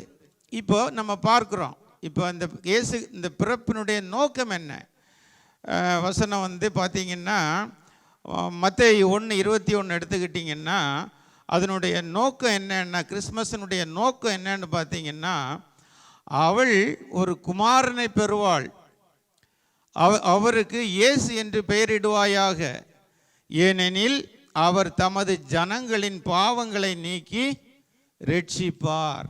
இதுதான் கிறிஸ்மஸினுடைய நோக்கம். அவர் பிறந்ததோடு அது முடிஞ்சு போனதில்லை. எப்போ சிலுவையில் போய் மரித்ததோடையும் போயிருந்தால் பிரயோஜனம் இல்லை. உயிரோடு எழும்பின போது அவருடைய பிறப்புக்கு அர்த்தம் உண்டாயினது. பாவத்திலிருந்து மனிதனை மீட்டெடுத்த அந்த அர்ப்பணிப்பு சம்பவம் நடந்தது. இப்போது பாவத்திலிருந்து நம்மளை மீட்டெடுக்கணும்னா, இப்போ ஒரு சோப்பு இருக்குது, ஐயா அடிக்கடி சொல்லுவாங்க, ஒரு சோப்பு இருக்குது. நான் ரொம்ப விளக்கம் போகல, டைம் இல்லை. அந்த சோப்பை வாங்கி நான் என்னுடைய சட்டையில் போட்டு அதை துவைச்சி கழுவுனா தான் அந்த அழுக்கு என்ன செய்யும்? போகும், இல்லைன்னா போகாது. இதுதான் ஆராதனை. நம்முடைய அழுக்கு போகணுன்னா நம்ம ஆராதிச்சு தான் ஆகணும். அறிவிச்சிட்டே இருந்தால் நம்முடைய பாவங்கள் போகவும் செய்யாது, நம்ம கழுவப்படவும் மாட்டோம், நம்ம பரலோக ராஜ்யத்துக்கு போகவும் மாட்டோம். இன்னும் நான் கொஞ்சம் உள்ள சொல்லி உங்களுக்கு தீர்ப்பை சொல்லி நான் முடிச்சிடுறேன். இப்போது ஆண்டவரோடு கூட நல்லா ஆராதிச்சிட்டு இருந்தவன் தான் யாருதுன்னா பேதுரு. நல்ல ஆராதனை பண்ணிகிட்டு இருந்தவன். எப்படி சொல்கிறேன்னா, இயேசு விட்டு அவன் சொன்னான், நான் எங்கேயும் போக மாட்டேன், உங்களை விட்டு எங்கேயும் போக மாட்டேன். ஆண்டவர் கேட்டார், என்ன யார் என்று உலகம் சொல்கிறது இருக்கட்டும், நீங்கள் என்ன யார் என்று சொல்லுகிறீர்கள்? அந்த பேதுரு சொன்னான், நீர் தேவனுடைய குமாரனாய கிறிஸ்து. ஆண்டவர் சொன்னார், மாமிசமும் இரத்தமும் இதை உனக்கு வெளிப்படுத்தவில்லை, பரலோகத்திலிருந்து பிதாவோட உனக்கு என்ன செஞ்சார்? வெளிப்படுத்தினார். இது எப்படி அவர் உனக்கு கிடச்சுன்னா, அவன் இயேசுவோடு நெருங்கி இருந்ததுனால அவனுக்கு அந்த வெளிப்பாடு வந்து கிடச்சிருக்கு. இது ஒரு ஆராதனையினுடைய அனுபவம். இது ஆராதனைக்கு அடையாளமாக இருக்கிறது. இந்த ஆராதனைக்கு அடையாளமான இந்த வெளிப்பாடு அவனுக்கு கிடைச்சதுனால அவன் சொன்னதை போது ஆண்டவர் சொன்னார், நீ இதை யாருக்கும் சொல்லாத, நீ பாக்கியவான் அப்படின்னு அவருக்கு ஒரு சர்டிஃபிகேட்டை கொடுக்குறாரு. அதன் பிற்பாடு உள்ள விஷயத்தை விட்டுருவோம். இப்போ திருப்பி ஆண்டவர் கூப்பிடுவார், சீமோனின் குமாரனாகிய பேதுருவே, நீ என்னை அன்பாக இருக்கிறாயா, நேசிக்கிறாயா? உமக்கு தெரியும் ஆண்டவரே, தெரிஞ்சு வச்சுட்டு 3 தடவை கேட்டுட்டு தெரியும். ஆண்டவர் சொல்கிறாரு, நீ என் ஆடுகளை மேய்ப்பாயாக. என்ன செய்கிற? உனக்கு தெரியுதில்ல, அப்போ நீ என்ன செய்? என் ஆடுகளை மேய்ப்பாயாக. இது கொடுக்கப்பட்ட ஒரு கட்டளை. அதோட இதை வந்து நீங்கள் ஒரு ஆராதனை அப்படின்னு நீங்கள் கற்பனை பண்ணிக்கிடுங்க. இதுதான் ஆராதனை. ஆண்டவரோடு இருக்கிற அனுபவம், வெளிப்பாடுகளை பெறுகிறோம், நம்மளை பரிசுத்தம் பண்ணுறோம். இது ஆண்டவரோடு கூட இருக்கிற அனுபவம். நேரே ஆண்டவர் கையை பிடிச்சி இழுத்துட்டு மத்தேயு கடைசி அதிகாரம் கடைசி வசனத்துக்கு கொண்டு வர்றாரு. நீ என்ன செய்? புறப்பட்டு போய் சகல ஜனங்களையும் சீஷராக்கி பிதா குமாரன் நாமத்தினால் அவங்களுக்கு ஞானஸ்நானம் கொடுத்து, நான் உங்களுக்கு என்ன சொன்னேன்? ஆராதிக்க சொன்னேன். அந்த ஆராதிக்க சொன்னதை எல்லாம் நீ மற்றவங்களுக்கு போய் என்ன செய்? சொல்லு. உலகத்தின் முடிவு பரியந்தம் சொல்லு. ஏன்னா அதுக்கு பிறகு சொல்ல முடியாது. உலகத்தின் முடிவு பரியந்தம் சொல்லு. அப்பொழுது என்ன சொல்லு, அது உன் மேலே, அது அவன் கூட இருக்கிறேன், நீ சொல்லு. அப்போ தான் மற்றவன் ரட்சிக்கப்பட முடியும். வெறும் பிரியாணியை நான் செஞ்சு வச்சுட்டு இருந்தால் பிரயோஜனம் இல்லை. அதை 4 பேர் ருசிக்கணும். சோப்பு வந்து என் துணிக்கு போடுறேன், அழுக்கெல்லாம் போகுது, வெண்மையாகுது. இந்த சோப்பை இன்னொருத்தங்களுக்கு சொல்லலைன்னா இன்னொருத்தன் என்ன செய்ய முடியாது? அவன் பயன்பெற முடியாது. இந்த சோப்புன்னு ஒன்று இருக்குது அப்படின்னு சொல்லணும். அதுக்கு தான் ஆண்டவர் சொன்னார், நீ என் கூட இருந்து ஆராதிப்பா, நீ என் கூட இருக்கணும், என்னை ஆராதிக்கணும், எல்லாம் கரெக்டு தான். நீ என்ன செய்யணும்? ஆராதனையோடு நீ நிப்பாட்ட முடியாது. நீ கடந்து போய் உலகம் முழுவதுக்கும் சுவிசேஷத்தை சொல்லு. இது கர்த்தருடைய கட்டளை. நான் பிறந்த நோக்கமே அதுதான்ப்பா. நான் இந்த பூமியில் பிறந்த நோக்கமே அதுதான். எதுக்கு? உங்கள் பாவத்தை நீக்கணும். இதை எல்லாருக்கும் போய் நீ சொல்லு அப்படின்னு சொல்லி அங்கே முடிக்கிறார். இப்போ ஆராதனையாக அறிவிப்பான்னு வந்ததுன்னா, ஆராதிக்கிறவன் நல்லா ஆராதிப்பான், அடுத்த வீட்டுக்கே சொல்லாமல் உட்காந்துருவான். ஒத்துக்கிறீங்களா? நல்லா ஆராதிப்பான், நைட் விடிய விடிய ஜெபம் பண்ணுவான் என்ன மாதிரி. ஆனால் அடுத்த வீட்டுக்கே சொல்ல மாட்டான் என்ன மாதிரி. இதனால் என்ன பிரயோஜனம்? ஆண்டவருடைய கட்டளை நிறைவேறலையே. இன்னொருத்தன் இருக்கிறான் அறிவிக்கிறவன், ஆனால் அவன் ஆராதனை பண்ணாமல் அவன் அறிவிக்க முடியாது. கண்டிப்பாக அறிவிக்கிறான். இப்போ அந்த ஆராதனையை பண்ணி அடுத்த கட்டத்துக்கு அவன் போகிறான். கர்த்தர் தான் சொன்னார், உங்களை நான் அக்கறைக்கு கொண்டு போகிறேன்டா அவங்கடா, அடுத்தது இதுக்கு போகணும். அதனுடைய உண்மையான அனுபவம் என்னன்னா, வெறும் நம்மளே இதை ருசிச்சுட்டு இருந்தோம்னா அதுக்கு அர்த்தமே இல்லை. தேவன் பிறந்ததுக்கு நோக்கமே தவறாக போயிடும். எனவே ஆராதனை கண்டிப்பாக அவசியம். ஆராதிக்காமல் ஒருத்தன் அறிவிக்கவே முடியாது. ஆராதனை அவசியம். அதை அடிப்படையாக கொண்டு அதை காட்டிலும் இன்றைய கிறிஸ்துவனுடைய பிறப்பின் நோக்கமே மற்றவர்களுக்கு அறிவிப்பது தான் என்ற தீர்ப்பினை உறுதியாக சொல்லி இறுதியாக நிறைவு செய்கிறேன். வாய்ப்புக்கு நன்றி, வணக்கம்.